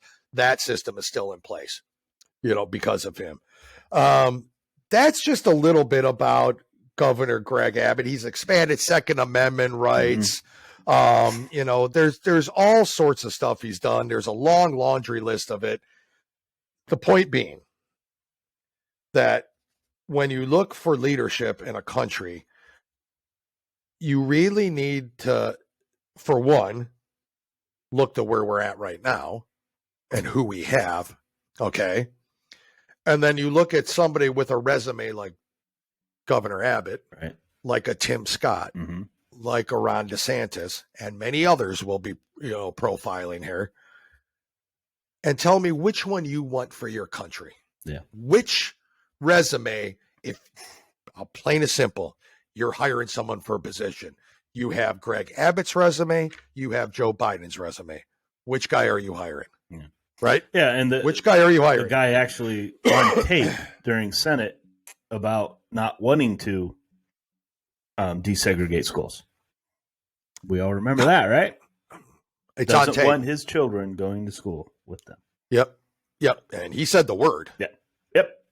He said the N-word. He said it. Yep. So, anyways, that's a little bit on Greg Abbott. Good. There is more, but I understand we've got stuff we want to get to as well. And do some research. Go on to Texas.gov. Really look him up. Yep.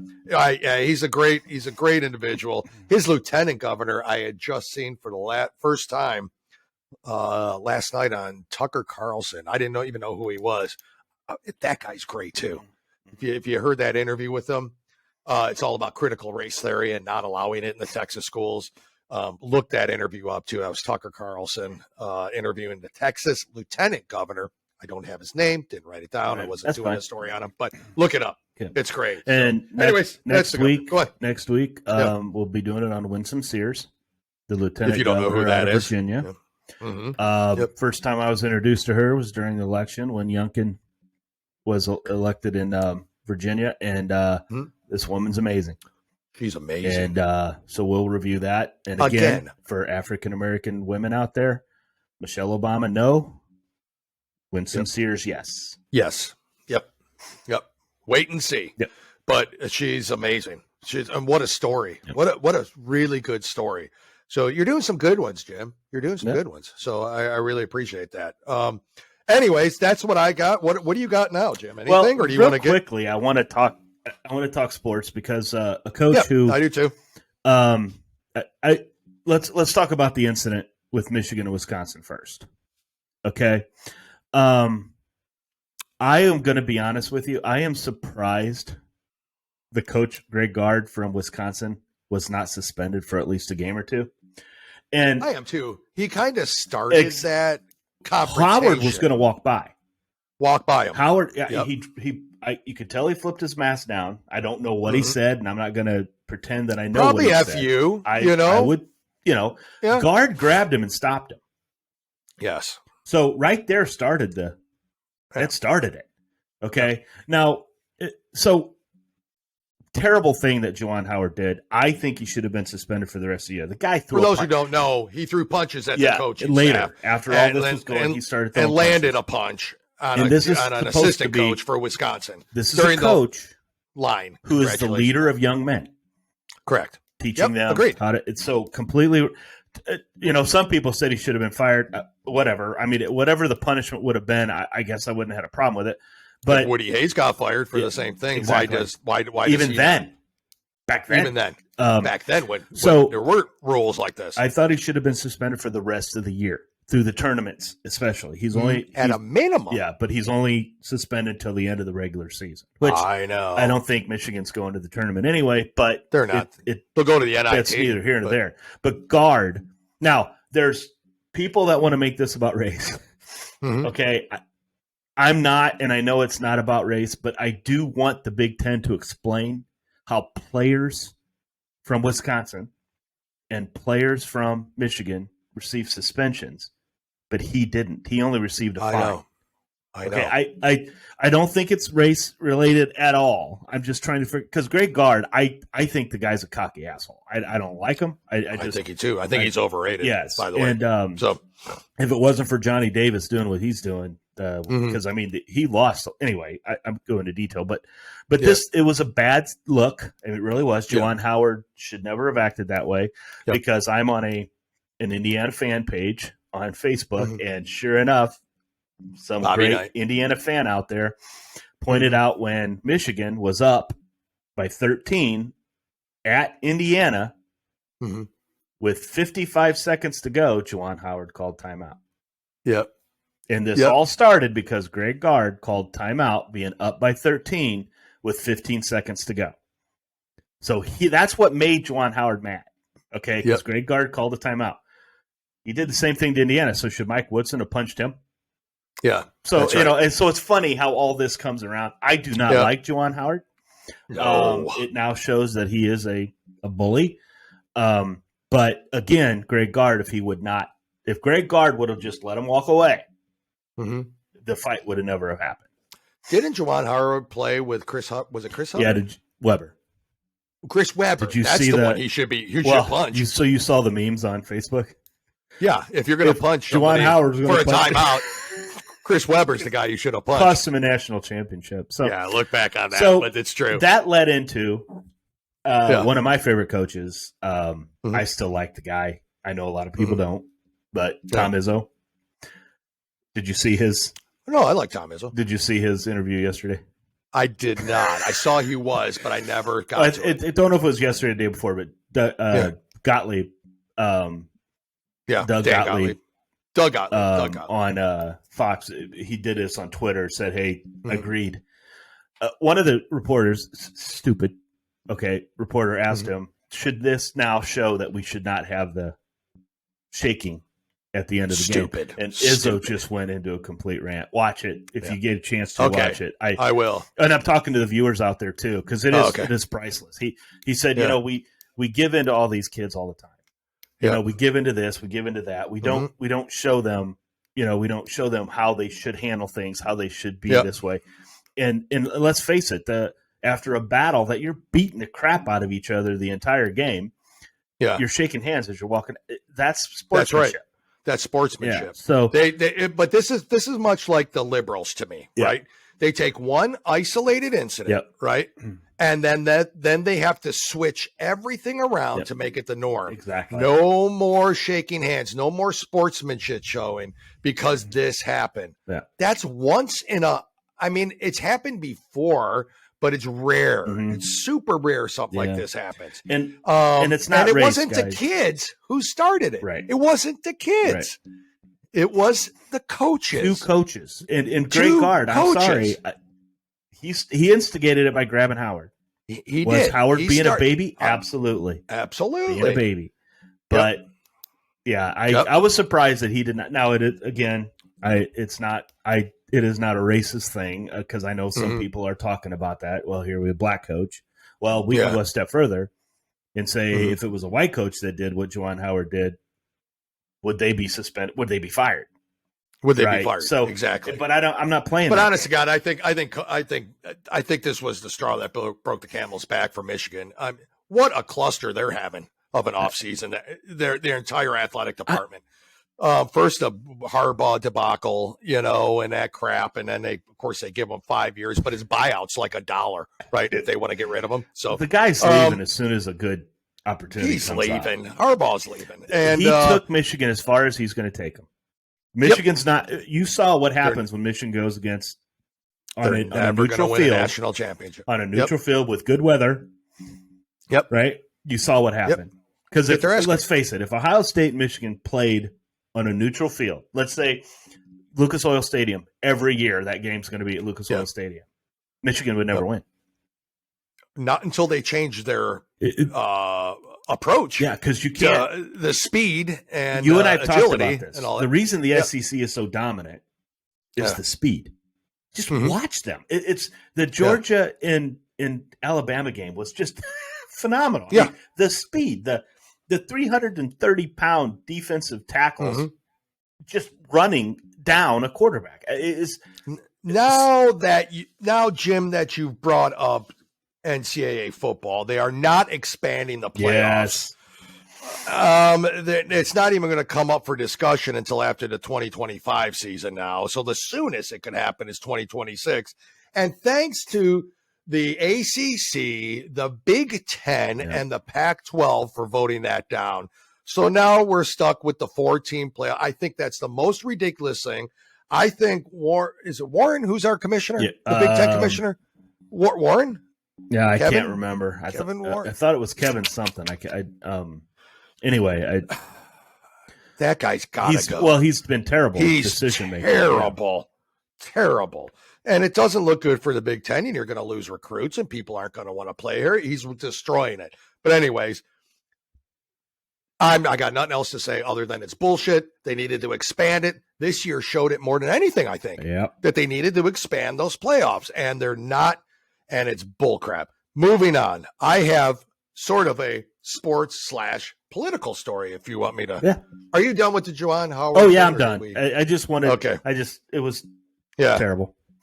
Just ridiculous, actually. Anyways, Tiger Woods. All right. Now, I'm going to start getting into golf. Golf season's just kicking off and all that. And we got the Masters, April 9th, I think, that weekend. Tiger Woods has partnered with Donald Trump. Yeah. To design a multi-million-dollar golf course in the Middle East. Liberals' heads explode. So, anyways, in May 2019, President Trump presented Tiger Woods with the Presidential Medal of Freedom. You probably remember that. Yep. In a ceremony at the White House. President Trump has been friends with the golf legend for years, as well as Jack Nicklaus. He golfs with them quite often. It was announced that Tiger Woods will partner with President Trump to design a multi-million-dollar golf course in Dubai. Everybody knows about Dubai, but they also have many, many golf courses there designed by golf greats like Greg Norman. Nick Faldo has one there. If you know those guys. Yep. I mean, you follow golf enough, yeah, right? Yeah, I know. Yeah. So the liberals reacted just like the liberals. Anything just like Donald we expect. Trump does. Yeah. It just exactly like we expected. I have, again, from Twitterverse, some delicious tidbits from our lefty lunatics, if you want to hear some of them. By a man by the name of John Oberlin, who goes by the name on Twitter at OMG No to Trump. That's his Twitter name. You can probably expect which way this guy's going. A little bit. Right? Yeah. All right, just a little bit. He put, and I quote, "I hope it's not true that Tiger Woods is helping Trump make money in Dubai. He's made mistakes and screwed up his life a number of times, but can recover. However, associating with Trump is pure greed, and that stink won't wash off. He'll be a lost cause." Because he's designing a course with President Trump. Again, who is John Oberlin? Who the F cares? knows or cares? Yeah. But he has tweeted such gems as, "This is your daily reminder that companies who advertise on Fox are paying them to lie, to deceive and manipulate their poorly educated and poorly informed viewers. Fox advertisers are complicit with every conspiracy theory, lie, disinformation, and propaganda that Fox broadcasts." Oh my God. He also tweeted this: "I hereby declare Mar-a-Lago." Yep. Jim, what's Mar-a-Lago for those who don't know? Yep, where Donald Trump lives. He tweeted, "I hereby declare in Florida.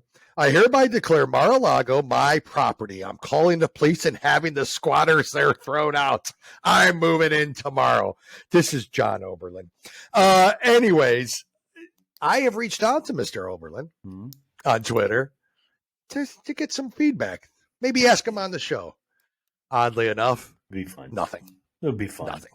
Yeah. It'd be fun to have the Mr. man John obviously Oberlin. sounds well informed and intelligent. He sounds well on the phone. He also, last tweet by him, I quote, "I remember the days before Trump and a Republican Party that promoted violence, when you didn't have to worry about terrorists on planes." Oh my God. Oh my God. That's another tweet from this gem of a retard, John Oberlin. Anyways, that's kind of what I had in the sports related story. I do have some Major League Baseball stuff. Real quick, I think it'll be resolved before March 2nd, which I think is the deadline, before they start postponing the regular season. Yeah. It'll be, I've always said that we will have, the season will start on time. It just be a shortened spring training. That's what they're fighting. Did you find out what they're fighting about? I did. So MLB Players Association. All right. Talking about arbitration and all that stuff. Yeah. It's that kind of stuff. So the proposal included an increase in the MLBPA's figure for a pre-arbitration bonus pool from $100 million to $115 million. So it adds $15 million. The Players Association is asking for $15 million more in their player arbitration pool. Yeah. The union initially proposed $105 million, lowering that number to $100 million 2 weeks ago before raising it again on Thursday. They've increased it to $110 million. Major League Baseball. The Players Association want $115 million. Because $5 million makes it. Yeah. Okay.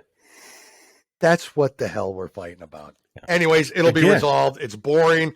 Billionaires fighting with millions. It's funny. Yeah. It's funny. That's what this is all about. This is why we have no spring training. That's why, a friend of mine who was scheduled to go to Indians spring training, their camp, actually participated in their camp this year. Yeah. Canceled. Yep. Didn't go. They said part of that was COVID. They never would have had it because they're not having spring training anyway. So this would have canceled it to begin with. But anyways, that's what's going on from that world. And now I am officially done with sports unless you've got more. I'm done. That's good. Top 5. Yep. Top 5 most hated bands. Now, you and I both put this out there on Facebook. We've got some feedback. Yeah. We did. Some. Not as much as we got from the top 5 sports movies, which was inundating. Of course, most of those were saying Rudy, so it was about the same anyway. I still didn't rewatch it. You're going to have to be careful. Why? I think I'm picking on Notre Dame too much. Are you offending those people? I think so, because Rudy's just... Are you saying... It's terrible. Are you saying Notre Dame fans have thin skin? Yeah, I can't handle it. Yeah, because I think they have troubles. Here we go again. Boy, you're not offending they still anybody. Want them. They still consider themselves elite, and they'll never be elite. They just won't. Well, as far as independent college football programs, they are. They are the elite. Yeah, yeah. But so anyway, yeah. So, anyways, top 5 most. Thank you for offending the Notre Dame fans again, Jim. Sorry again, listeners. If you're offended by Chris, what Jim says, I'm sorry. Just try to mute him and listen to me. That's all. And Chris, yes. Sorry. Chris is, Chris will like you no matter what. He's that kind of guy, right? Anyways, top 5 most hated bands, which I think it's my turn to go first. Yes, it is. Right? Yep. All right. We'll get to some of the listeners, which I do appreciate the feedback. We did get some. Yep. One in particular I can no longer be friends with, but we'll get into that later. I know, because I saw it on there. It was funny. Did you? Because it's my honorable mention. It's on your honorable mention? I told you, I can't stand him. Go ahead. You're a dick. And I knew today you're in a dick mood anyways. Actually, I do feel like I am. I do. You are. I don't know. I'm sorry. The gangster. It's the gang I think it gear is. you're wearing. Yeah. The colors are red and black? Yeah. Your colors, are they? Well, red and white for Cincinnati, but the black bill really looks cool. Gives me that. And your black shirts with white lettering. Does that matter? If you're not looking, look now, boy. Where's your button up with the one button up at the top and the rest open with your wife beater underneath it? That's a stereotype. Yes, I'm just it is. kidding. That's it's terrible. a joke. Terrible. Most hated bands. I'm going first. Okay, let's do it. Do you want my honorable mentions first, or do you want the list? Honorable mentions. Honorable mentions. The Goo Goo Dolls. Do you know them? I actually like them. Yeah. Iris is one of the best songs ever. So, but okay, go on. Give me your reasons. Just hearing the title. Reasons? I just did. It's the Goo Goo Dolls. Why do I need another reason? Has anybody ever heard this ear-bleeding gibberish that comes from these buffoons? I love it. So, anyway, go on. God. A group called Fish. Yeah. Are you familiar with that? Yeah, I agree with that one. Okay. Yeah. Wings. Paul McCartney's band. Wings. Yeah, Jim? It's on your favorite, isn't it? No. That. You like them. Paul McCartney does end up on my... Anyway. On my... Green Day. I can see also that. Another one of mine. I cannot stand the air-bleeding music of Green Day. Mm-hmm. Now, I could have listed 5 others. I could have went as deep as the Sex Pistols, because they're... Really? What is that? I could have went as far as... literally like Crosby, Stills, and that. I mean, they're a band. They played instruments. So technically they're a band. I could have went that far.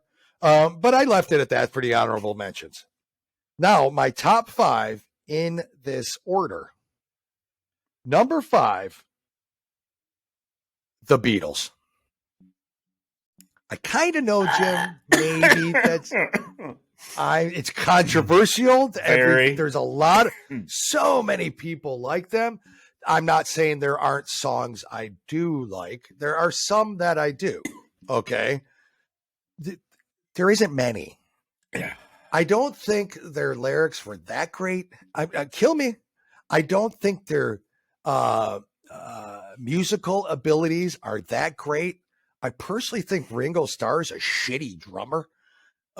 Personally, John Lennon, I think, God rest his soul, was a dick. So I'm just like, I hate. You won't get any argument from me. I didn't think so. Number 4, another band I don't think will be as controversial, but The Doors. Oh yeah. Okay. Oh, I can't stand that music. It just makes you want to go out and jump off a building. It does, or kill yourself at 27 years old. Oh, wait, he did. Anyways, and the world's better. Yeah, actually. So, in my opinion, I hate him. Number 3 could be a little controversial, but I don't know. U2. Hate him. I hate U2. I don't like anything they do. And remember that one year when Apple forced us to listen to their album? Yes. It was just automatically on it when you bought the phone. Yep. Thanks, Apple. Yeah, thank you very much. Again, for nothing. Yep. Number 3. Number 2, the Dave Matthews Band. Okay. Yeah. I'm not a big fan of them. To be honest with you, I'm not as familiar with them as other people. But I know a lot of people that don't like them. I listen, when I hear it, it makes me want to put a tampon in. It is cringeworthy. They're terrible. Yeah. But my number 1, I'm thinking about it. Are my ears bleeding on air? Can you see? Close. Just they're named close. That might be controversial to some is Maroon 5. You like them. I know. They like remember them. If they were my honorable mention on my top 5. Were they? I can't remember. Were they? I like like I said, your top 5 list could have been my top 5 most hated. Yeah. I can't believe. Wow. Okay. I can't stand Adam Levine's music. His I think I want to be a tough rocker look. Yeah. But I'm about as feminine as Carly Simon. I can't stand the music. Moves like Jagger. What? That is like you like that. Yeah.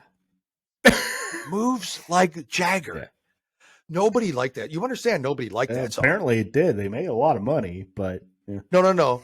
They were forced to hear it like we are the fake news.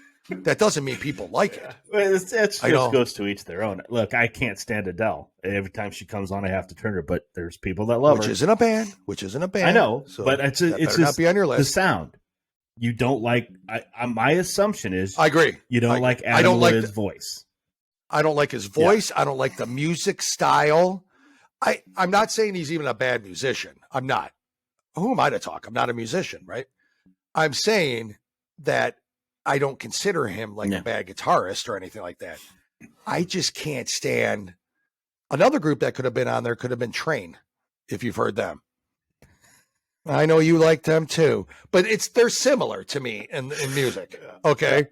Where I just want to maybe like literally rip my eardrums out of my ears. Like Daughtry? Like I want to. So here's the thing. I love Daughtry. I don't dislike Daughtry. Okay.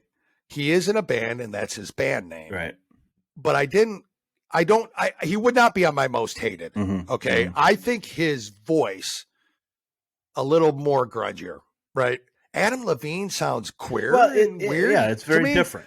I mean, it's different. Train, that guy can sing like nobody's business. And if you ever heard him do like a Led Zeppelin impression or anything, that guy's talented as hell. It's just the style of music. It makes sense. It's like the Goo Goo Dolls. Well, that's that style of music. But see, you talked about Green Day, and that's all in that same, in my opinion, a lot of that. Green Day's much more I want to be punk. They Well, were, yeah. Then they got mainstream punk, and then they got teeny bopper punk, and they're terrible. But they got a different sound than different sound that I don't like. Yeah.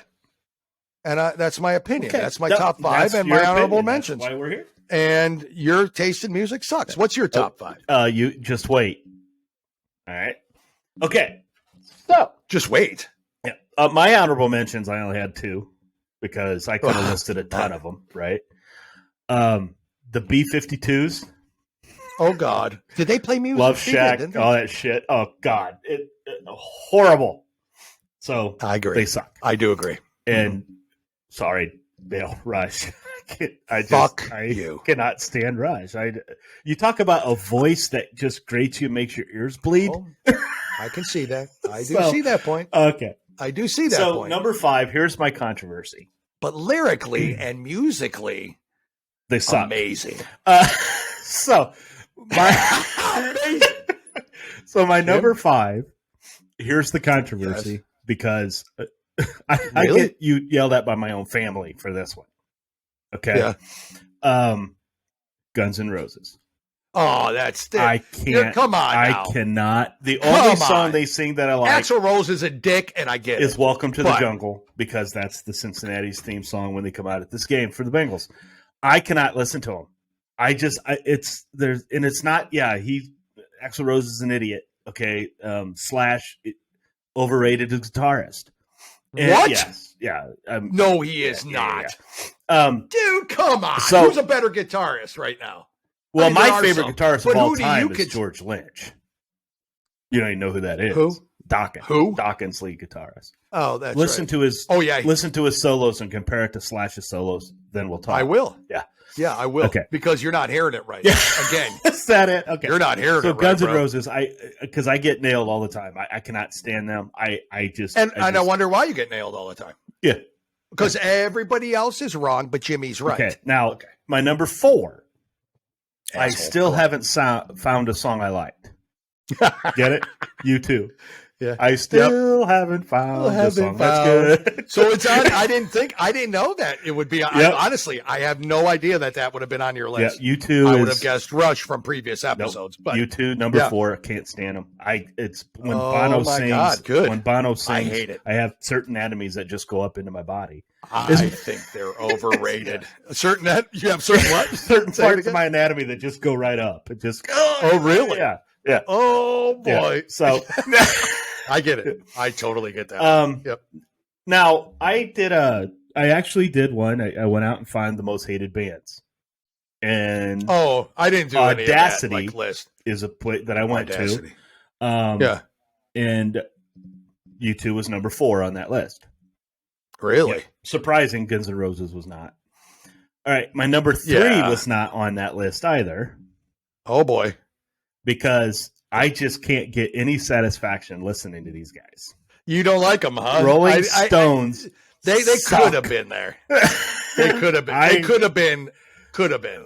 Whoever said Mick Jagger could sing I probably could have sang. You know, it's like you probably could have. You probably could have. Don't like them. Yeah. My number. The only reason they didn't make my list, you want me to be honest with you, is because of their longevity. Because they didn't let a Yoko Ono break them up. No. They didn't let you know what I mean? Still. They stuck together. And they even, what's his, 30 years of suck-ass music. Yeah, good. I could see why. I'm not saying I disagree with it. No. I'm saying they could have made my list because they're not my favorite, but they're definitely not my most hated. So, and my number 2, I wish they would have died in a yellow submarine. Oh, thank you. I know. I don't like the Beatles. I'm sorry. I agree. I'm sorry. Yep. I agree with you 100%. Don't get it. I just flat out don't get it. I think we're alone now. I like Tiffany's version better than theirs. Yeah. A teenage girl did it better than them. Is the Beatles singing? I think so. I thought they did. Yeah, I think you're lying. I don't know. We'd have to look it up. But anyway, don't like the Beatles. Just can't stand them. Oh, no. Number 1, which was number 1 on Audacity. Sorry, number 19 on Audacity. Oh, I was going to say. Number 19. Every time I hear this music, I want to put a bullet in my head, just like the lead singer did. Nirvana. Oh, come on. I the lead singer did. I don't get it. Now, and you can't sit there and say I don't like grunge, because I really do. I like Pearl Jam. I can listen to Eddie Vedder. I like. How do you like Nirvana? I just can't. Nirvana? Devastated. I mean, it's just like, that's not singing. It's yelling into a damn mic. It's Nirvana is horrible. I don't get it, but they came on at a time when we had all this teenage spirit or whatever the hell that damn song is. They're terrible, overrated. Smells like teen spirit. Yeah, and they should go. And they did, actually, because once he decided to end it, it saved the rest of us from having to listen to this crap going out there. But I digress. So good. I'm going to read to you some bands on this list, because it actually is kind of funny. On the list? Yeah. Or on the number one? I'm going to start with 20.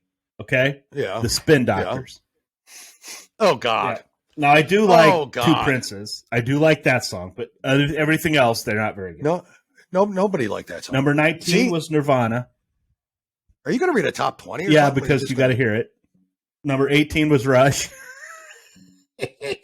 17 was Pearl Jam. 16 was Oasis. I've never heard of them. 15. What? You never heard of Oasis? Like 15 was Korn. Champagne Supernova? Like you never heard that song? No.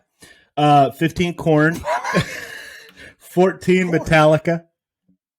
That's bull. So this list 13 The Doors. It's right. 12 Green Day. 11 Coldplay. Oh, God. 10 Dave Matthews Band. Oh, 9 some of this list Kiss. is good. What? Yeah, I don't agree with that. 8 Radiohead. What? 9 Fish. Oh, okay. 8 Bob Dylan. 5 Mumford and Sons. Bob. Number 4 was U2. Okay. 3 was Creed. Oh, I believe. And isn't that Eddie Vedder too? So he was on here Creed twice. No, Creed was not. He sounded like Eddie Vedder. Yeah, he tried to sound like Eddie Vedder. Number 2. I don't think they were that bad. The guitarist is amazing. I actually did like Creed. Number 2 was Limp Bizkit.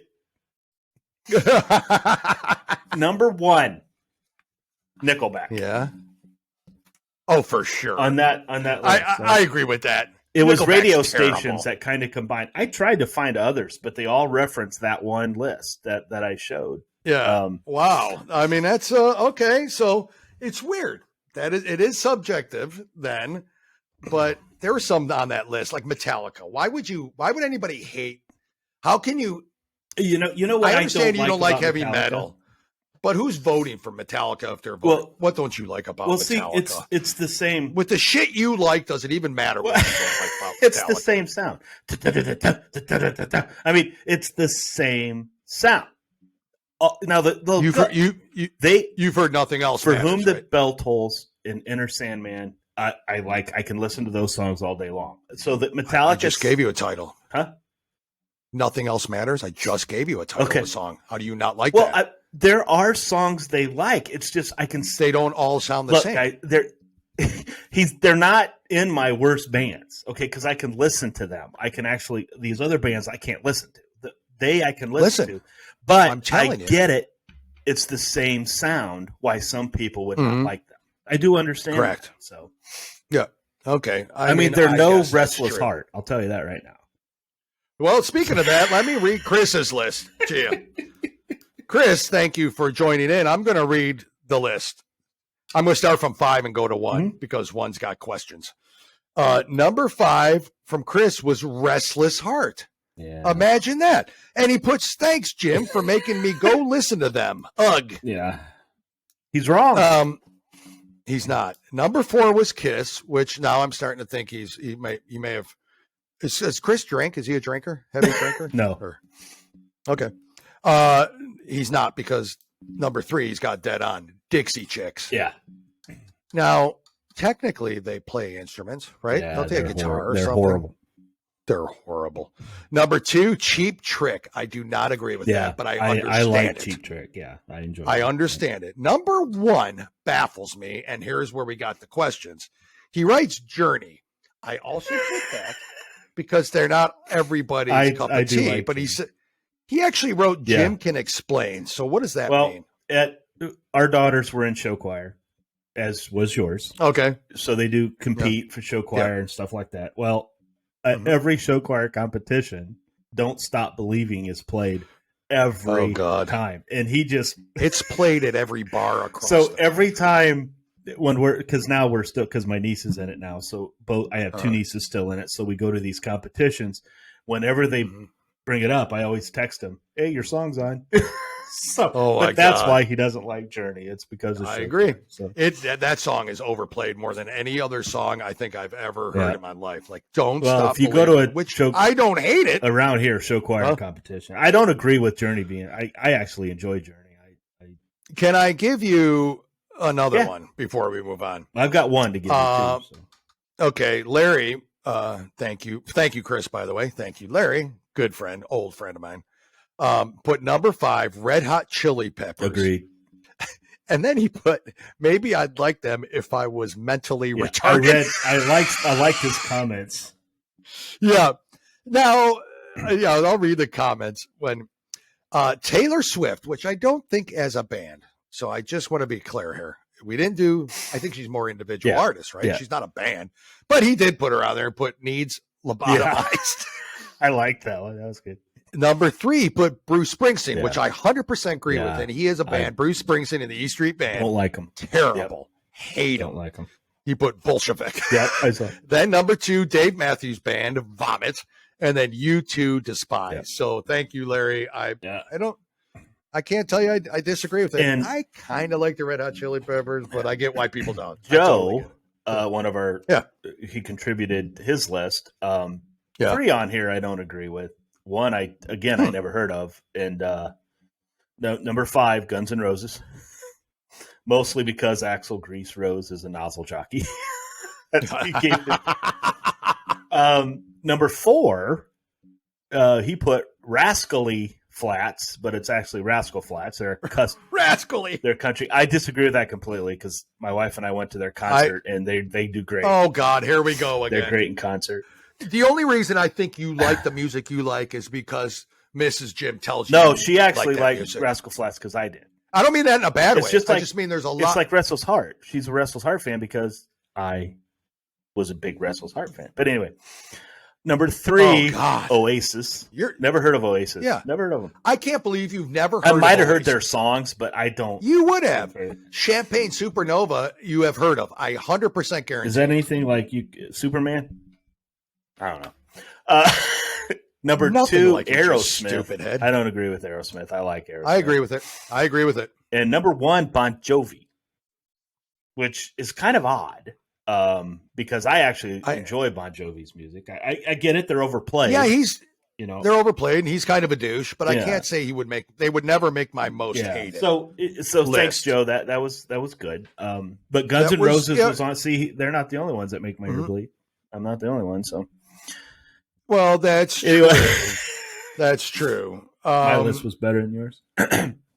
So I gotta be honest with you. I'm trying to find my larger than life's brother-in-law's list, Billy. But I'm not making fun of him larger than life. I think of him as larger than life. It's a Backstreet Boys song too. I love the guy. He's my best friend too. By the way, catch that? I caught it. I don't think I got a list of those of musicians. I did not yet from him. So, but I do have his like female stuff, which we'll go in that next show. Okay. Because time's a waste there. But I would love to get to everybody's. What are we doing next week's top 5? I don't think we decided yet, have we? We didn't yet, so it'll be a surprise, and I'll post it online. Yeah, we'll figure it out and post it. I still online. would like to do top 5 movies. Discussions. I would like to do top 5 movies. You do want to do top 5. I'd like to do top 5 books too, but you don't like that idea either. I've got 5 top 5 books I could give you. The Cliff Notes, right? All of them Cliff's Notes. I had to read them, did I not? Sure. We don't have to it do counts. that. I just think that we might get form. some more. Actually, we might get some good conversation in there. From top 5 books, you think our listeners are that intelligent to read? Wow, just insult our. See, but we would have to do one thing because there's series that would have to be combined into one. I don't even want to talk. I'm already bored. I'm sleeping already. So anyway, but you want to get to the big Schumers and AOCs? Yeah, let's do that. You want me to go first? I go first. That's fine. Okay, I'll go first. The AOC, my AOC of the week is Vice President Kamala Harris. Camel jockey's up to it again. Yep. Okay. Over the weekend, Harris went to Europe because Biden sent her over there to give a major speech about the situation between Russia and Ukraine. Her speech was a train wreck, let's just say. Okay, honestly. In his speech, President Zelensky, president of Ukraine, said that someone is lying between either Biden and Harris or Putin. We're not sure who he believed is lying yet. But during her speech, this is what the interaction, this is after the speech, this is an interaction between reporters and Kamala Harris. The reporter asked, will sanctions deter Putin? So putting sanctions on Russia, will it deter Putin? No. This is her answer. Within the context then of the fact that the window is still opening, although it is absolutely narrowing, but within the context of a diplomatic path still being open. That's a quote. So again, the reporter asked, will sanctions deter Putin? Again, real quick, her answer. Within the context then of the fact that the window is still opening, although it is absolutely narrowing, but within the context of a diplomatic path still being open. See, I would have followed that up with what? Or preceded it with the fuck. Or what are you saying? Or I want to smoke what you're smoking.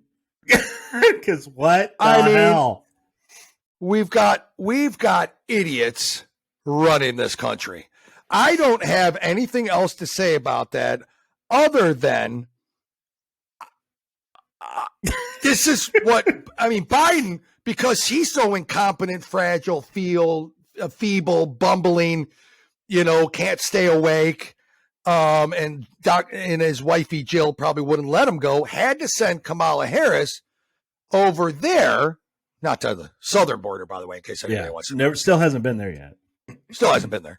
But over there, because he couldn't handle kind of this situation, and that's the kind of soundbite we get out of so that idiot. Again, this is what's running the country, people. Again, folks, these idiots. These two got over 80 million votes. Yeah. Okay. Allegedly. Okay. Allegedly. Until proven. All right. So, sorry. I have an AOC. Sorry, YouTube.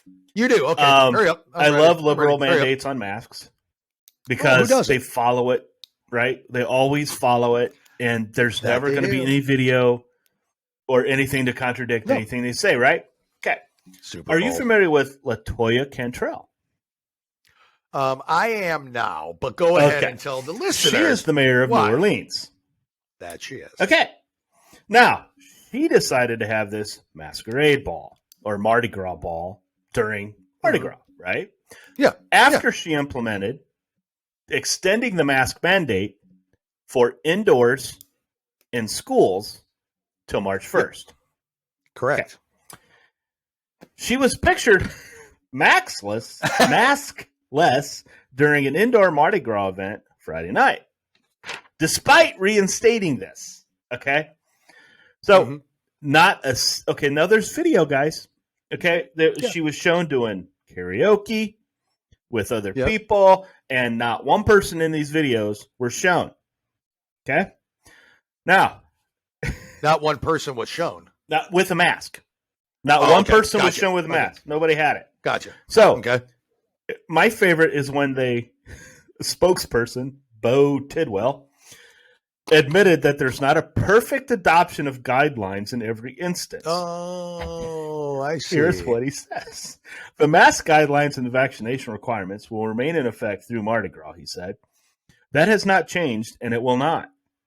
Under the current guidelines, masks may be removed indoors while eating and drinking, not karaoke.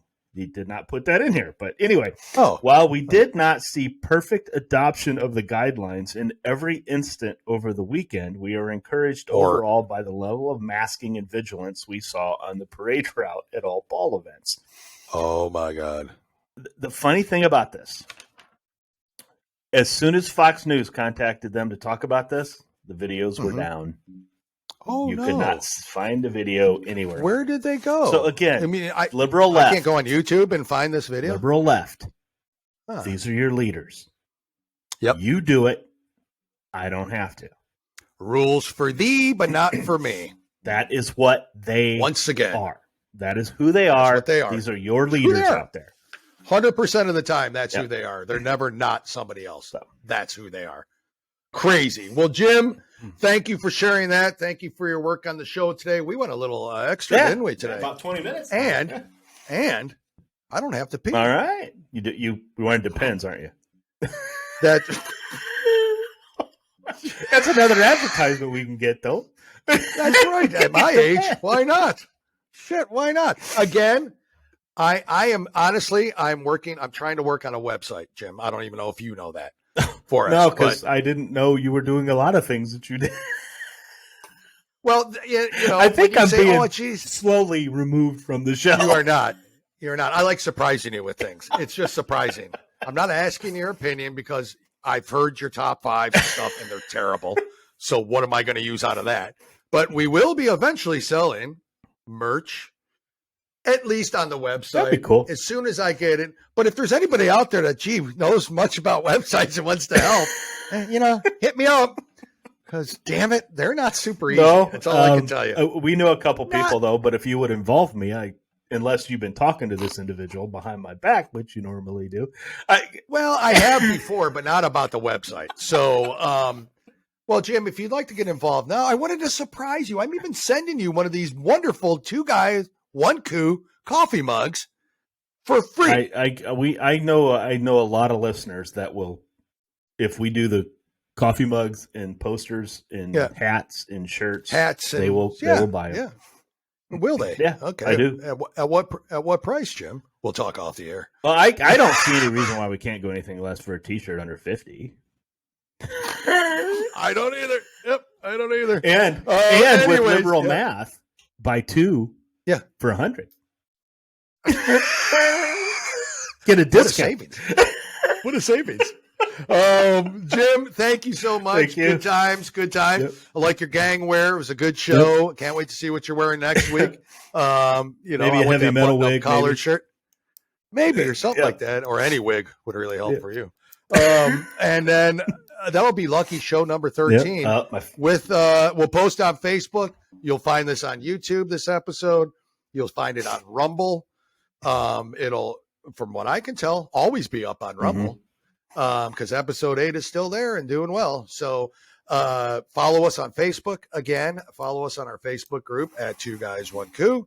And give us your top 5s. I'll post on what next week's is going to be, and love your feedback. And thank you, everybody. Sorry if we didn't get to your top 5s, everyone. Genesis was another one, by the way. I got for top 5. I get it. But anyway, funny thing is, I like them separate. Like I like Mike and the Mechanics. I like their songs that they did, and I liked Phil Collins with some of the songs he did. But I can see Genesis was I can see that together. Did you like Peter Gabriel? No, I do not like Peter Gabriel. Oh, okay. That's way early Genesis. I would rather listen to Phil Collins Genesis. Which, if I'm not mistaken, Genesis means beginning. But anyways, so I was talking about early.